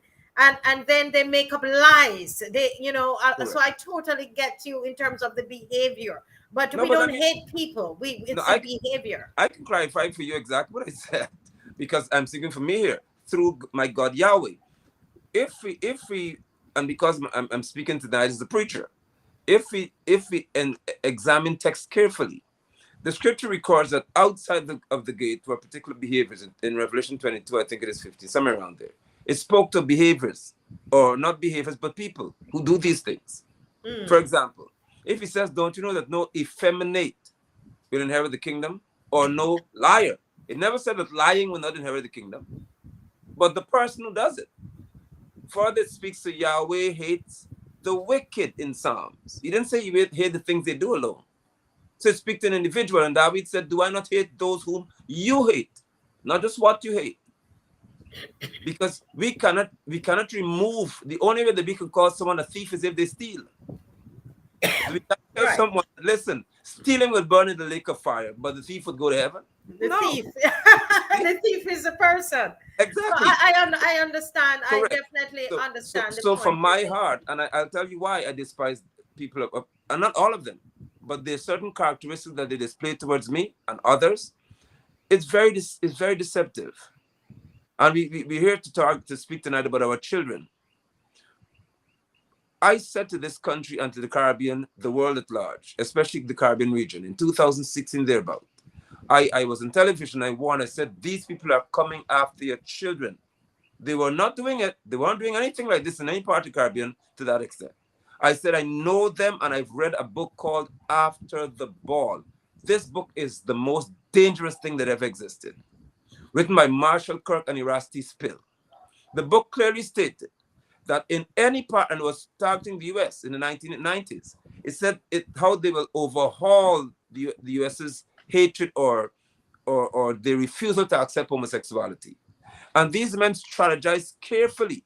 They said, if ever you're going to speak to this behavior, leave certain groups way in the background. Don't mention them. One such group was called NAMBLA, North American Man Boy Love Association. Yes. They've remodeled it now to be minor attraction people. I think something like that it is. Now, minor attracted people, MAP. But it's the same thing, where they're saying, the people said, if you put NAMBLA in front, they will destroy us. So they said, leave them in the back. Don't even mention them. They exist, but don't mention them. Their time will come. Now is their time. Wow. Because I want to read for those who are viewing and here tonight, a very important aspect of NAMBLA's constitution that is seen across the Caribbean and will hit us like a storm if we're not careful and we don't fight against this. The first page of the Constitution contains the following passage. NAMBLA's goal is to end long-standing oppression of men and boys involved in any mutually consensual relationship in these three ways. One, by building a support network for such men and boys. Next, by educating, that's where the schools will come in now, educating the public on the benevolent nature of a man-to-boy love relationship. They want to educate us that it's okay for a man to love a boy. Finally, and most dangerous, is number 3, cooperating with lesbians, gay, and other movements for sexual liberation. This is the trap. And this is what they've done in Guyana, and they'll do in Barbados and any other part of the Caribbean. They say that if ever you're approaching the legislators, the lawmakers, do not go with your homosexual agenda alone. Ensure that you add to it something that they cannot refuse to give to you. For example, say that men are allowed to love boys, and in the same list of requirements or requests you're making that you petition in reference to the lawmakers, say that you demand the people to have fresh water to drink. Sounds crazy. They also said demand that you cannot separate them. So this is one bill or one paper or one petition. It is inseparable. It is indivisible. So you cannot say, well, we'll give you water, but you can't have boys. The argument they posit is this: if you deny us water or deny us the boys, we say that you don't want us to have water to drink. And the book said that they're going to tie the hand of the politicians because they want votes and they don't want to be deemed bad people. Further, they said they're going to use the media to say that they don't want to give you fresh water to drink. They won't mention apparently the boys here. So they say the government of Barbados is refusing to give people fresh water to drink. Miami wouldn't want that. So to prevent bad publicity, you say the bill is passed. Once you do that, remember what's in the bill. That's what happened to Barbados. You remove Section 9 because they included Section 12. But if you say, well, you won't have anything at all, they say you hate us.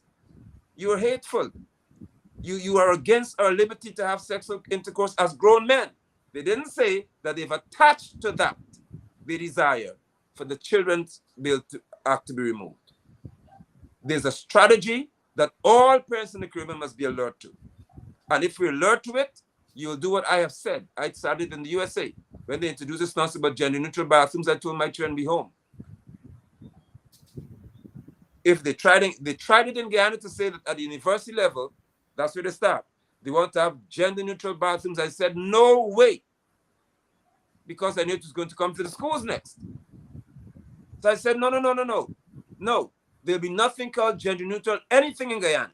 Wherever you try it, we'll come and deal with you because we know the end result will be our children. That is the bottom line. I'm listening to you. I'm telling you, this is such an eye-opening show. I am telling you guys this kind of information because I remember the NAMLA group.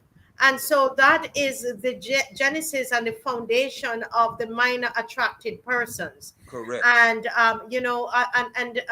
Dave is saying here that exactly what we see in the food and nutrition policy in Barbados with the inclusion of the adolescent clinics. So they've included the adolescent friendly clinics inside the nutrition policy. Correct. And this is where they are, pushing a lot of the sexual and reproductive rights of children. Correct. Within the nutrition policy, just like what you're saying, they include the water, and you can't refuse it. No. And so this is what is happening. What do you say to the governments of the Caribbean region who they can't refuse the water? They feel like, how can we, we can't refuse all of this, but at the same time we have to take in everything else. What do you say to the governments of the region? I'm happy that you've asked that question because many who are political figures sometimes will ask me behind the scene, what do we do then? How do we deal with this matter? And the answer to that is deal with it through the people. I suggested to the leader here, who was the previous president, David Granger, via social media, of course. I said to him, because I know he followed, listen, this is very simple. Take this to a referendum. Let the nation decide what we want, because you know what the result will be.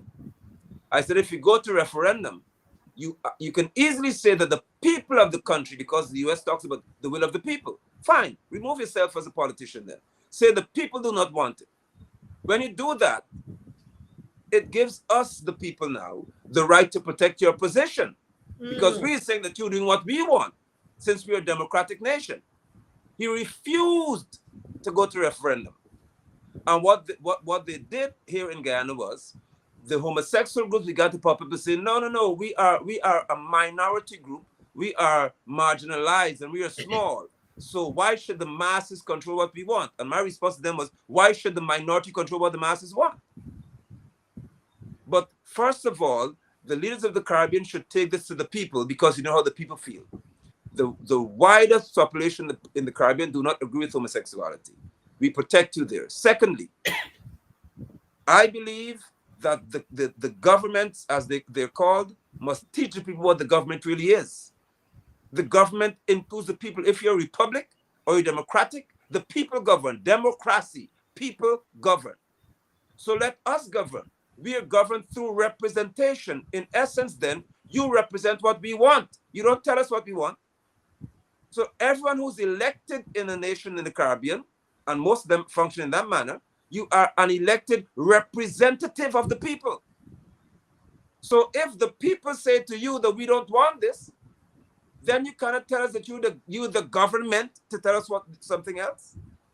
So to every leader in the Caribbean, we want you to know that we have the power as people to represent ourselves if we choose to go contrary to what we want.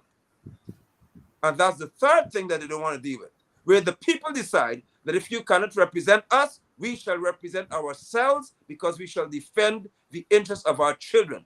And this is where the people now must make the politicians understand that we have the power. We have the power to act, and we have the power to act in a manner across the Caribbean that make everyone realize, as they know for sure, that Caribbean people have a screw somewhere that isn't as tight as it should be. And that's as much as I can say.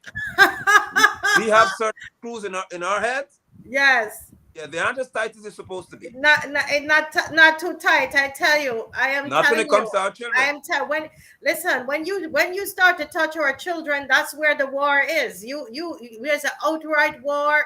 Don't mess with the children, and that's what they saw in Barbados 2 Saturdays ago. And you know what, Pastor London, there were so many men who came out. Yes. They were, listen, our march was a talk on everybody's lips, because first they were surprised on the number of people who came out, and then the number of men, and I mean, you had Rasta men, Muslims, all the people came out, and they said, no way, hell no, not Correct. now, never, and never. Yeah, and so that is the thing. I love what you suggest. Put it to the people. And I've said that, even with our prime minister, the people will protect you. The people will protect you. Yes. Protect the people, and the people will protect you. Correct. Always. We will work with you. Listen to us, and we will work with you. But we have another couple minutes with you, Pastor London, and even though it's not about this transgender education and the over sexualizing of our children, but it is in a way, because we had a young girl who was raped in Guyana, and the allegations, I've been following the whole thing, and I mean, it's it's just I'm appalled at it, because it is being alleged that it is by someone in power. Correct. Someone who has power over this young Amerindian girl. Can you just take about 2 minutes and tell us about that? I surely can. And it does tie into the over-sexualization of our children, because in some circles, our little girls and little boys are now seen as objects who are worthy to be taught certain things and then to engage in certain behaviors. So if you sexualize them, then somebody will step on the scene to ensure that they have the experiences that they should have. Sadly, in this case, the person didn't want the experience that the adult thought in reference to the allegation. And this minister here is showing us through behaviors that there are certain arms of the state, tentacles I call them, who can be easily touched by political powers to act contrary to that which they should. The report is that since December, this child made this report that she was raped, she was sodomized, and it was her first sexual encounter, according to her, the very first time. Wow. The very first time she was sodomized by a man twice as heavy, in reference to a report, who happens to be the minister directly responsible for the Amerindian people in reference to certain developmental projects and so on. And since December, Guyana is now hearing in June that the president was made aware of it, The Minister of Education was made aware of it. The minister responsible for human services was made aware of it, which would be child care protection and so on. And they did nothing. The Minister of Education said that she was going to meet with this girl sometime at a later date, and the date hasn't arrived yet. When the Child Protection Act is clear, when the Sexual Offences Act is clear, if anybody reports you, especially a child, that they were abused sexually, the first person you must go to is the police and nobody else. They have failed this child. Now we're seeing the child is going through even torture as far as I see it, where a superintendent of police wearing khaki would have caused this little child to issue some statement that it didn't happen. And he signed. But then I'm thankful for the foundations, that Blossom Foundation, who said, no, we're not accepting that. And they did a clinical interview with the girl thereafter. And she said, everything I said at the beginning was the truth. It did happen to me. So now we are enraged. And in the last few seconds I have with you, the pain I feel and the rage I express is because I also have a 16-year-old daughter that has the exact body structure as this child. So it triggers me when I think about what if my daughter were to come to tell me that since December she told somebody, the president at that she was raped by a teacher. And in June, the president says that he's waiting for evidence or for facts to act on it. It triggers me. I am enraged also by the fact that there are numerous other girls who are saying that they've had the same experience. And there are other officials in the government, because there is like the Epstein Club in Guyana, where men are going into the interior, police officers, military men. The reports are coming to us in reference to complaints that they are mistreating the natives. Finally, I say that my grandmother, my great-grandmother, was 100% Aquayo. That's why I have this kind of nasal feature. I have the blood of the natives in me. Mm-hmm. My grandmother was a short lady. My mother is short because we have the blood in us. So this has hit home in reference to my generation, my bloodline. And to see how they're being treated and the silence of so many churches would have me even more enraged, because our children are being attacked and targeted as sex objects in this country called Guyana. Because the perversion has come in through the likes of the US, the likes of the UK, the likes of Canada and the European Union. They have introduced us to perversion. The Caribbean needs to know that a British High Commissioner named Gregory Quinn in this country said that because they give us grants for sugar, to help in the sugar industry, we must repeal buggery laws. That's how sick and stupid these people are. Mm-hmm. That because you give us money to help in the sugar industry,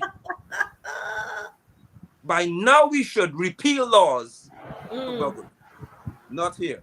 Wow. Listen, Apostle London, I see someone says, let the law takes its course. And I like to say to people, guys, while the law is taking its course, it's very, very important that you agitate.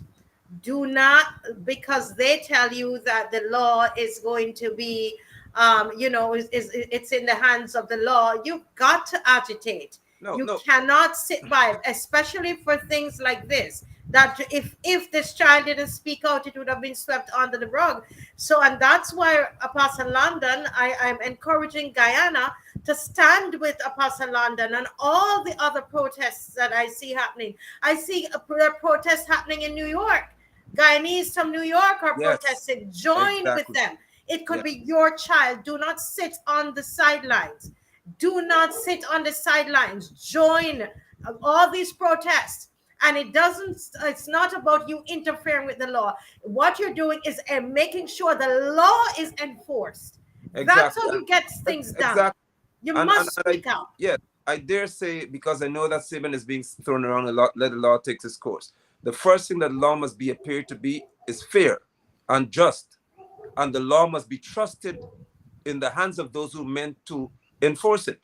So if we cannot trust law enforcement, then the law can't take its course. We will take our course to ensure that those in law enforcement, like the superintendent, who sought to interfere with the course of justice, is removed. If he's not removed, then the law cannot function the way it should, because there are those who are there to subvert and pervert the courts of justice.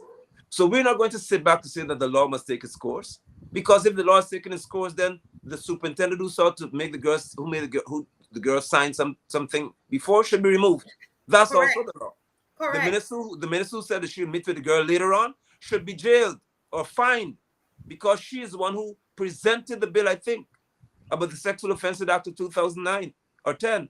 And now she says she could meet with the girl at a later date. No, she needs to be arrested. That's the That's it. part of the law too. A lot of people don't understand the course of justice. You've got to stand and you've got to walk this child through and stand with her. And every day she gets up, she needs to know that Guyana is with her, because she's dealing with powerful people. You're dealing with powerful men.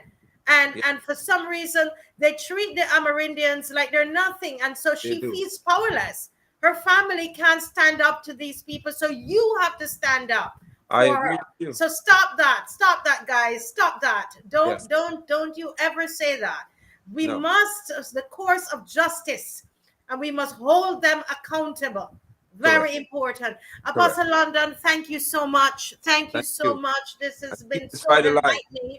And we're going to keep talking.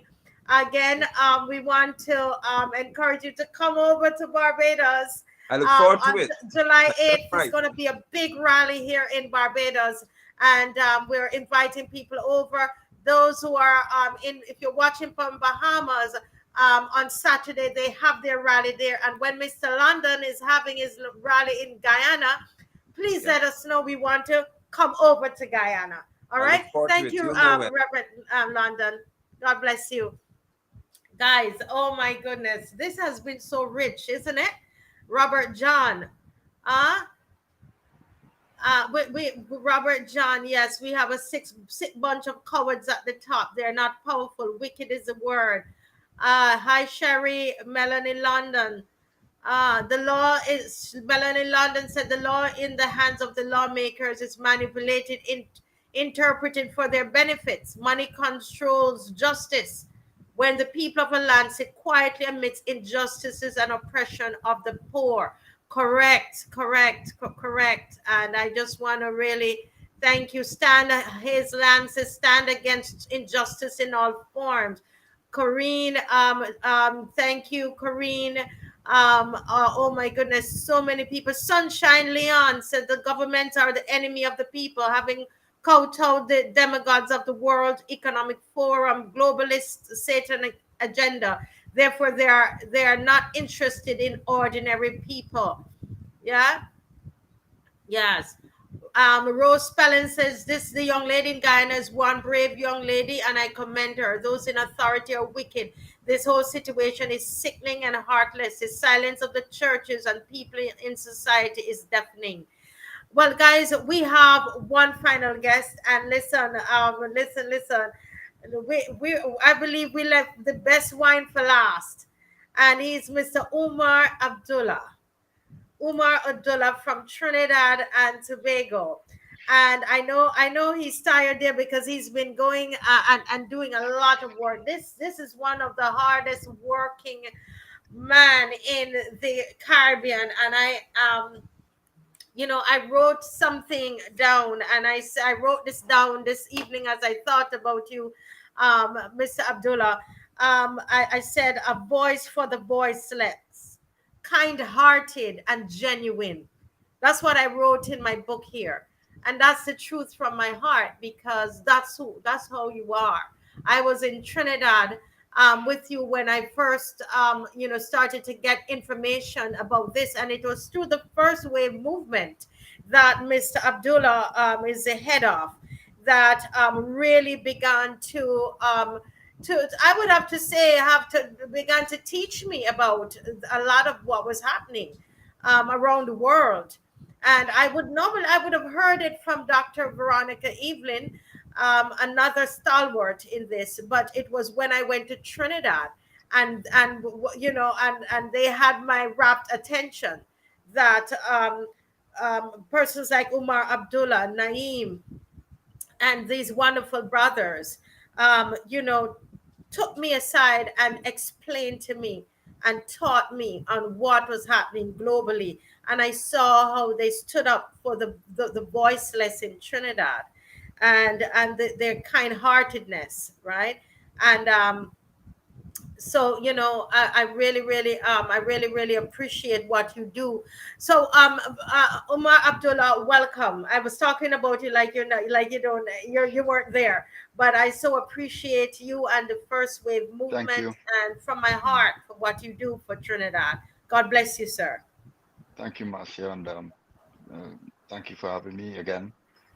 Um, I can it's hardly hear you it's. though. Can you speak up a Are little? you hearing me? Are you hearing A bit me? better now. Right. Yes. Thank you for having me. Thank you for having me. Greetings to all your viewers. We are living in very perilous times, and I've been hearing your guests that had gone before, and I'm really wondering what else must happen for us to wake up, fully wake up. What else must happen? Um, in Trinidad, we are seeing some of the parents, they are waking up.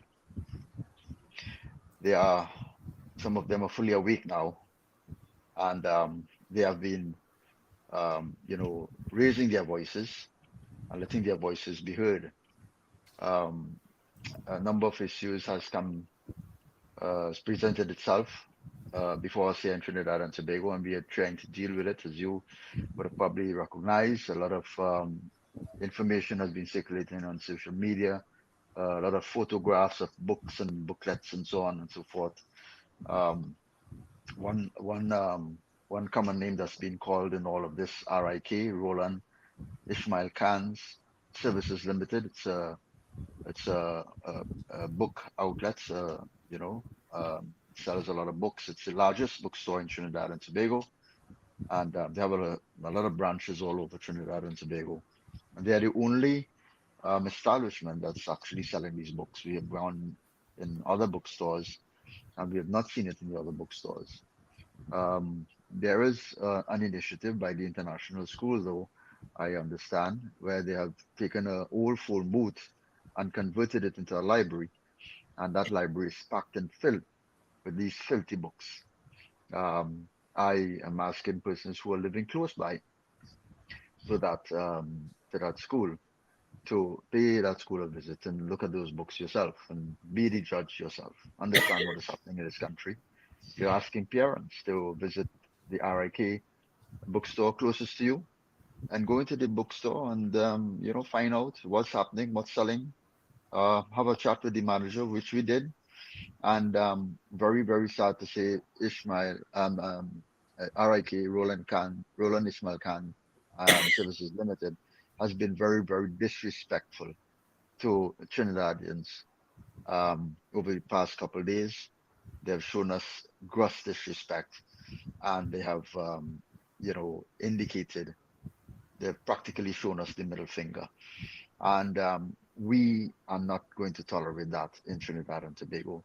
We're not going to allow that to continue to happen. These are people who, for years, depended on the people like us, service them, to patronize them and so on. That's how they built their wealth, and that's how they built their power and their dynasty. And now they're turning their backs on the majority.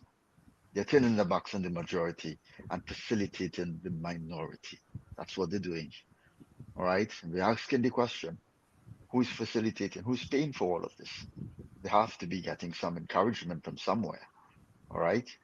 I was talking to one Muslim brother here in Trinidad. They have a organization called Y Farm.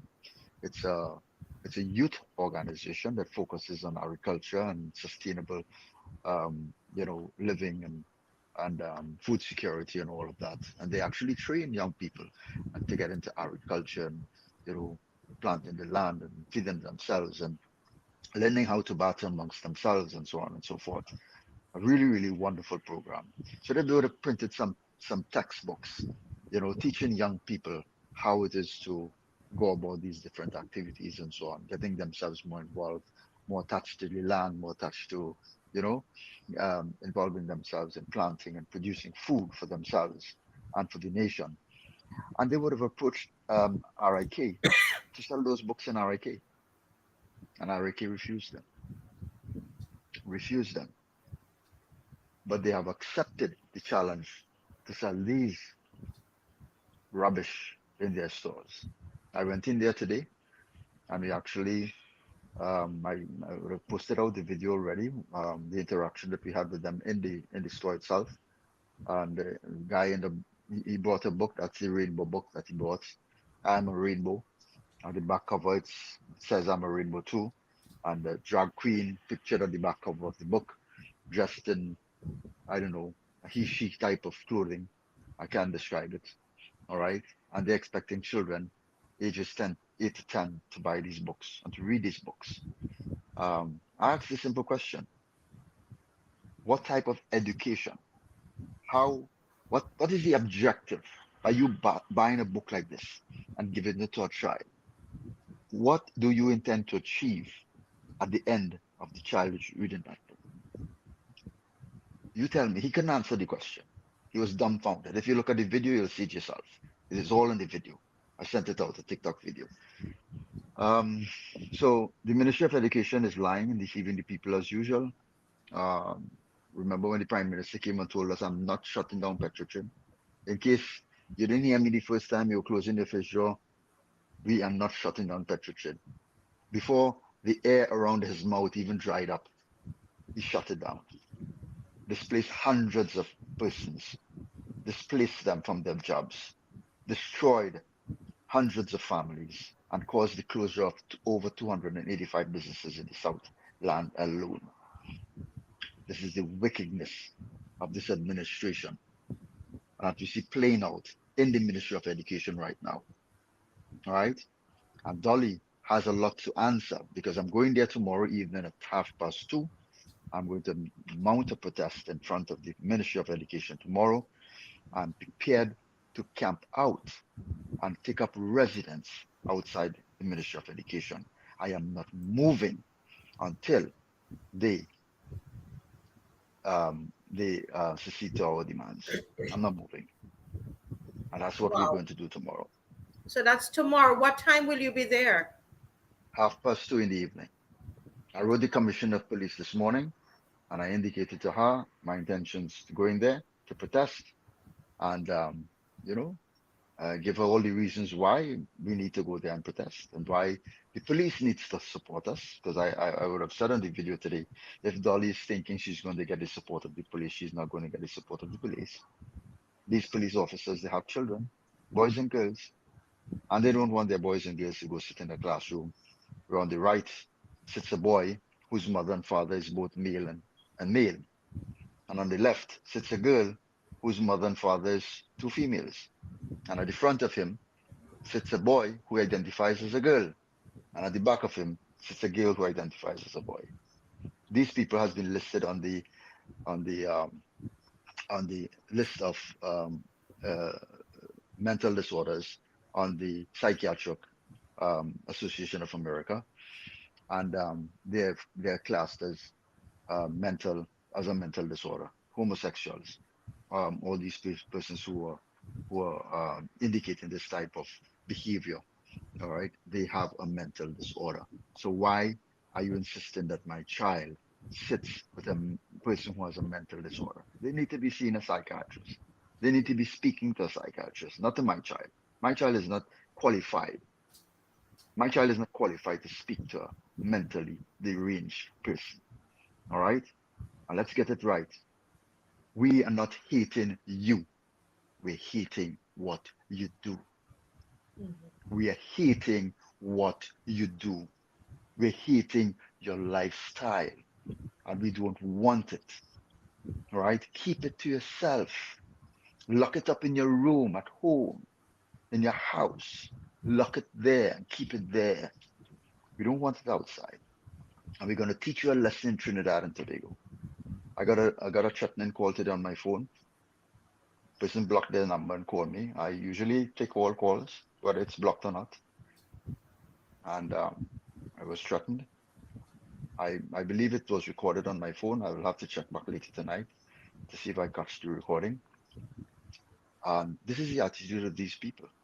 They become very violent when they can't get what Yes, they want. they do. They do. That Yeah. that's the thing. We were only speaking about that earlier with the Reverend from Guyana.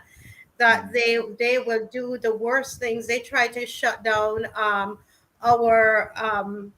we rented we rented the square, and they try to tell lies and try to shut us down, and they're the first to talk about tolerance, Yeah. and they're some of the most wicked people. Some of these people, their behavior is nasty and evil and deceitful.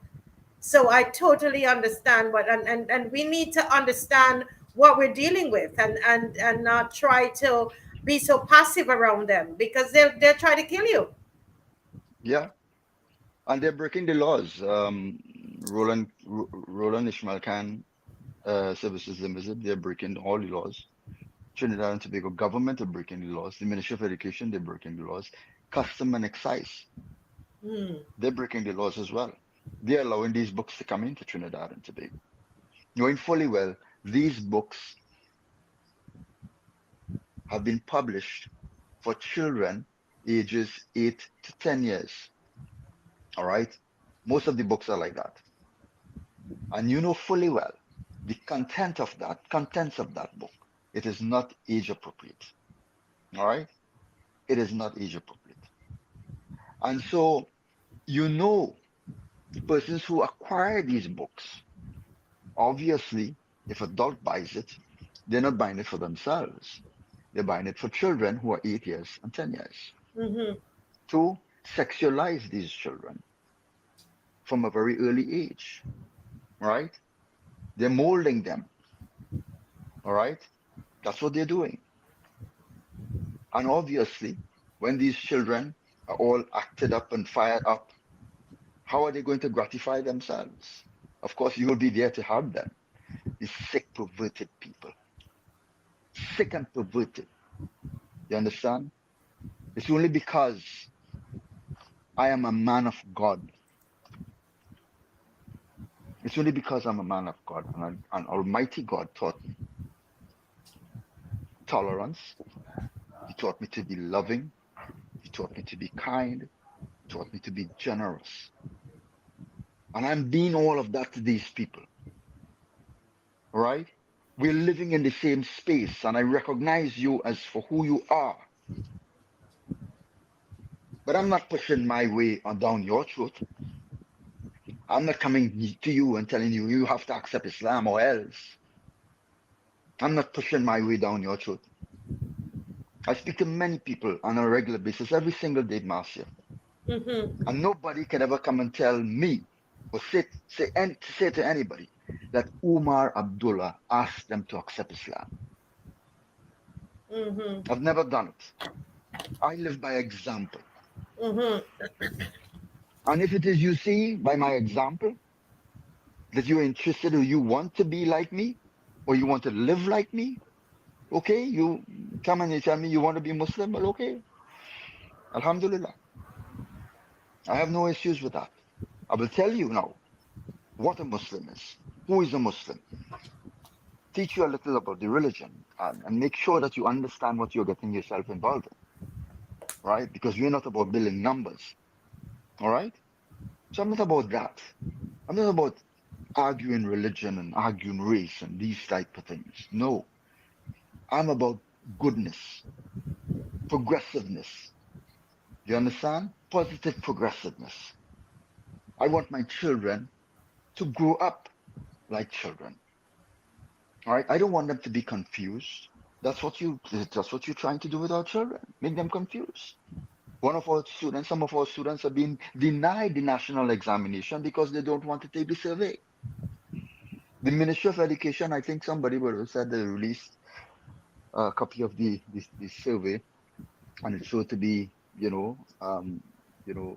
nothing untoward what we're talking about and so on. but But we but are can not I say that making that point. the Yes, go point ahead. is, though, that there was a reverend on here who had some of the questions, that a young man used his phone to take some of those questions, and he is going to the media with it.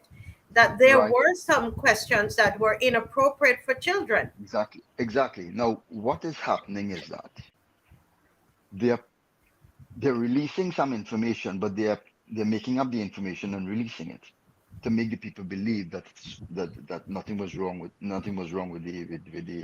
with the interview. But you're attempting to interview children who are minors. That's against the law. You cannot interview a minor. You cannot give a minor a survey to do and question that minor in the absence of an adult, the parent, a guardian, or a legal representative. You can't do that, Hmm. right? This has never been heard of in Trinidad and Tobago. Yet a parent went to a Catholic school in Trinidad and Tobago, and she was denied to enter the room with her daughter because they wanted to question her daughter by herself. Hmm. Where are we going? Where are we Yeah. going? Yeah. All right. The other issue is I would have questioned the manager of Roland RIK, and I asked him. I said, "Let me ask you a question." I said, "We have an issue with the books actually coming in here and landing on your shelf. All right, it should not be there. But let me paint this picture for you. So one of these books, right, that has very explicit sexual images inside those pages.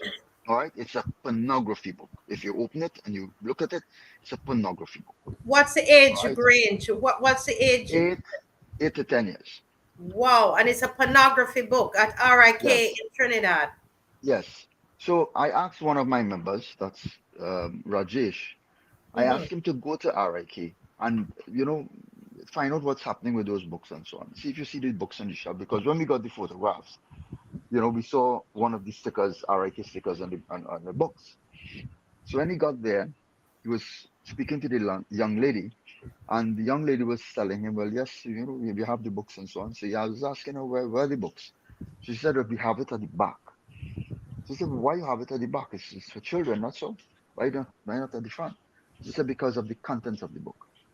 So immediately they recognize that the content of that book is inappropriate for the age group, for the children. That's why they don't have it in front, but you have it at the back. So an adult comes.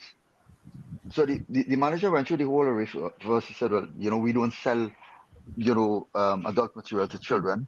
When children come in the store with the uniform on and so on, we tend to look at them. We tend to pay attention to what it is they're looking at, doing, and what. And if they come to purchase any material that is adults, not their age bracket, we would not sell them. Okay. So I say, okay, I agree with that. I agree with that because you have a clientele, all right? And your clientele varies. You have adult clientele and so on. Some of these books stores, when you go into them, you see the Kama Sutra line of books. It's behind the counter. Nobody can touch it and interfere with it. All right. So it's really, well organized and packed away. So I said, so don't all come to buy this book. So you take the book out from the back and you push it across the counter, right? On the cover of that book says that this book was published for 8 to 10-year-olds. The contents of the book, which is inappropriate for that age bracket. Inappropriate. Very explicit, very sexual. So you're looking at this adult. Aren't you wondering in your mind who this adult is buying that book for? Are you not inquisitive to ask that adult, who are you buying this for? Where is this book going to? Who is going to read this book? All right. And the other course of action that you should be taking is to call the police and report it to the police because this individual, this adult, is buying a book for 8 and 10. He's not buying it for himself because he's not 8 and 10 years. Obviously, he's buying it for a child. And that book could be used or is being used. Let me use the right terminology here to sexually orient the young ones. All right. That's what the books are being used for. That's what the books are being used for. All right. They're grooming the young ones with these books. It's a grooming tool, and grooming is a crime in Trinidad and Tobago. So here it is. Hmm. RIK is is is is, is implicating themselves in a crime because they are aiding and abetting in grooming of our young children. Custom and excise, they too are responsible. They too are guilty because they're aiding and abetting in a crime that these materials are being used to groom our younger boys and girls. This is the Wow. gateway to pedophilia. It It is is the pedophilia. gateway It is, to it is pedophilia. pedophilia. It is pedophilia, not even the Yeah. gateway, Umar. It is pedophilia, and and this is I commend the first wave for bringing this out, and I think we need in Barbados need to go and check the bookstores. I believe Yeah. that in every Caribbean islands, that's a lesson that we learn here. We need to make sure that come Monday morning or tomorrow, that we're in the bookstores and checking everything, because with this Pride Month, it seems like they're using that as a time to begin to unleash everything on the children. Well, they're gonna have a So pretty hard time in Trinidad. I'm gonna you tell know you that. this is I agree with you, Sharia, and this is Sharia Alexandra. It's enraging. It's enraging, and that's what we're saying. We're saying no to all of this pedophilia. We're saying absolutely no to gender confusion, no to transgender education. We're saying no to the over sexualizing of our children. Absolutely no. In this region, no. A resounding no. A resounding no from the lesser islands, or whatever, lesser Antilles, the greater Antilles, whatever you want to call us. You Marcia, understand, I tell you something. Umar? I tell you Yeah. this. Marcia, our children, that's the prize. That's the trophy that they want. It is our children. And we cannot give it to them. Under no circumstance can we give it to them. And I would have spoken to some of these parents whose children was chosen to do this test, to do the survey. All right? I want you to understand me here. I want you to follow me clearly, carefully. Follow me. And tell me when, if ever I lost you, I'm going to come back and I'm going to try to catch up. All right? Right. We have 5 minutes left. Right. So let me try to take my time as well.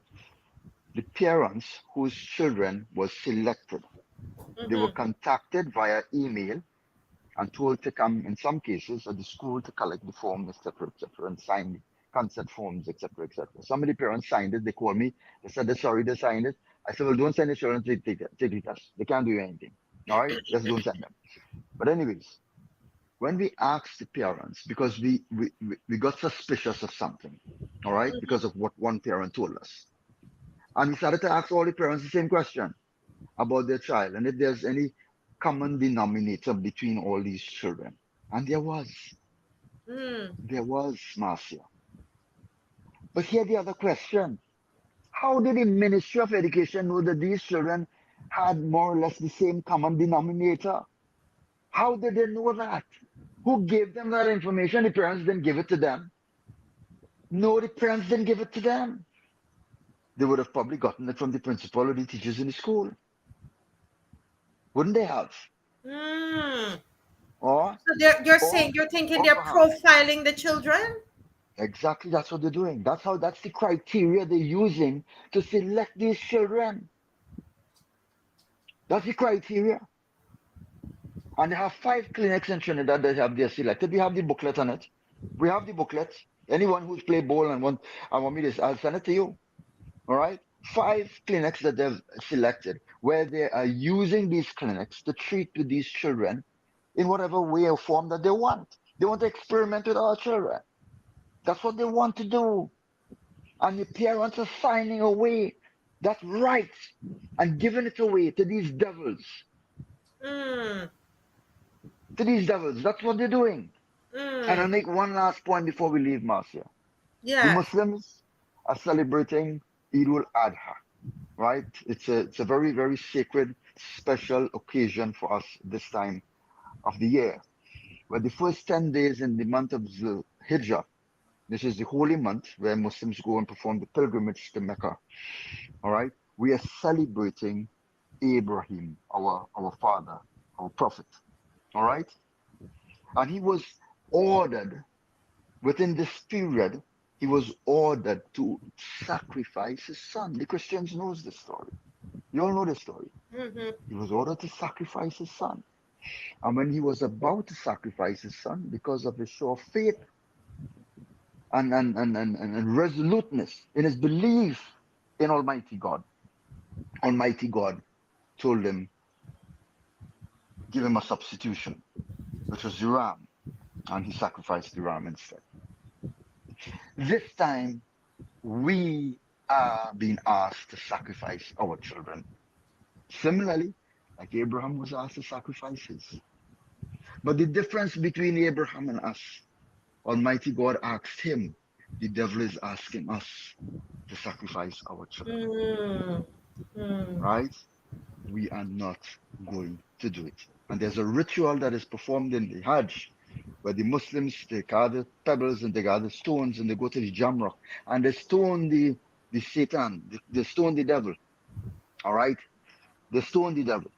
All right? It's an act of worship. They stone the devil. All right? Because of the temptation and the evil and the wickedness of the devil, right? During the period where Abraham was asked to sacrifice his son and so on. Because he was tempted. All right? When that is what we need to do now. We need to stone the devil. Right? I mean, not literally stone the devil. I mean, stone anybody. But yeah, Right? But what I'm yes. saying, right? We need to gather our pebbles and gather our stones and Mm-hmm. go to these places where the devil resides.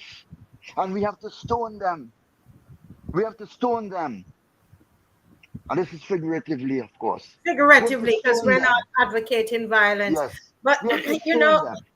Umar, I'm leaving. We're ending on such a very somber note.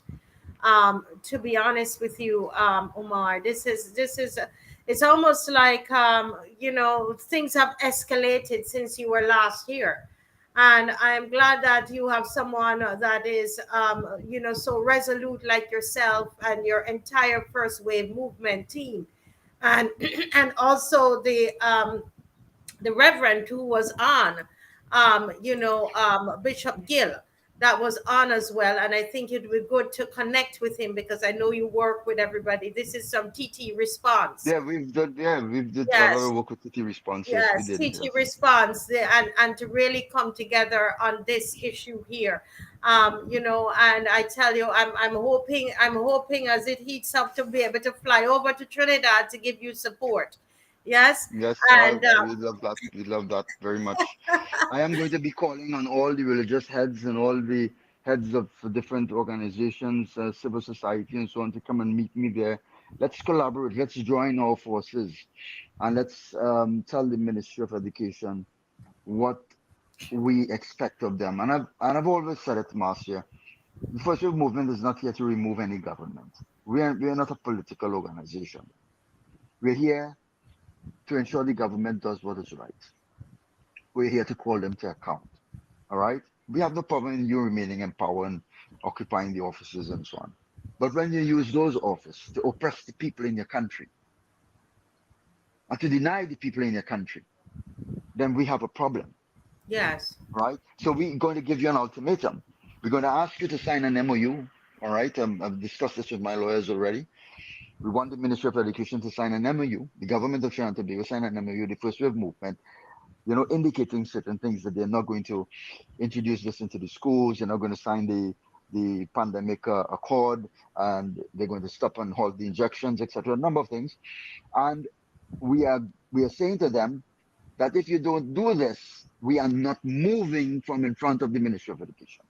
Right. We're And staying there that is until the it. that is what is needed throughout Yeah. the region. I believe on Saturday, Omar, in the Bahamas, they too are making some legal declarations and presentations and proposals to their government as well. So it's a very similar kind of approach. Here in Barbados, we have made a submission to the Constitutional Reform Committee for the inclusion of parental rights within the new constitution. So Right. we are all fighting on different fronts. Yes. Umar, I just want to thank you so much. As you know, I could talk to you the whole night, but thank you so much, sir. Thanks to the First Wave Movement for the work that you're doing on the ground. You're hitting the pavement, you're working, you're turning up at the schools, you're going to the bookstores, you're exposing, and you don't sit down. And I just want to acknowledge that and to thank you. I want to thank all of those that joined and those that joined us this evening. This has been a very educational show, very informational, very inspirational for the entire Caribbean region. And I'm going to ask you to share this live with someone, share the recording with someone, take it and feel free to cut it up. Feel free to edit it. Feel free to take out pieces of it that you want to share with your friends. This is what we're going to do. We're going to team up as a Caribbean people. We're going to work together. Send it to and throughout the region. Send it to people that you know. Send it to editors and let them cut it up. It's okay. We did this all for free anyway. Our producer, Sherwin, who is here from Trinidad, has done a tremendous job with this virtual rally. And it is for you. Cut it up, edit it, use it in your churches, use it the way you see fit. But whatever you do, get the message out. This is war. This is war. There is a war for our children. And once you have decided that you're going to touch our children, listen, we're coming. We are going. There's blood in our eyes. We're not stopping. We're not stopping. We are resolute. We are resolute. Do not touch our children. Do not touch the children of the Caribbean. Do not touch the children of the Caribbean. That's what we're saying. We're joining with Bahamas on Saturday. We're not there physically, but we're there with them in spirit. And we're inviting you over to Barbados on July 8th, where there'll be a huge rally in the square, in Independence Square, here in Barbados. Come together, guys, and let's work from the epicenter. We believe it's Barbados. God bless you all and have a wonderful, wonderful evening. Stay safe. And don't just think about the physical storm that is coming into our region. Think about the moral storm. Think about this storm of the transgender and the sexual orientation thinking, etc., that wants to come in and engulf our countries. Okay, that is what is important. God bless you all. Have a good night.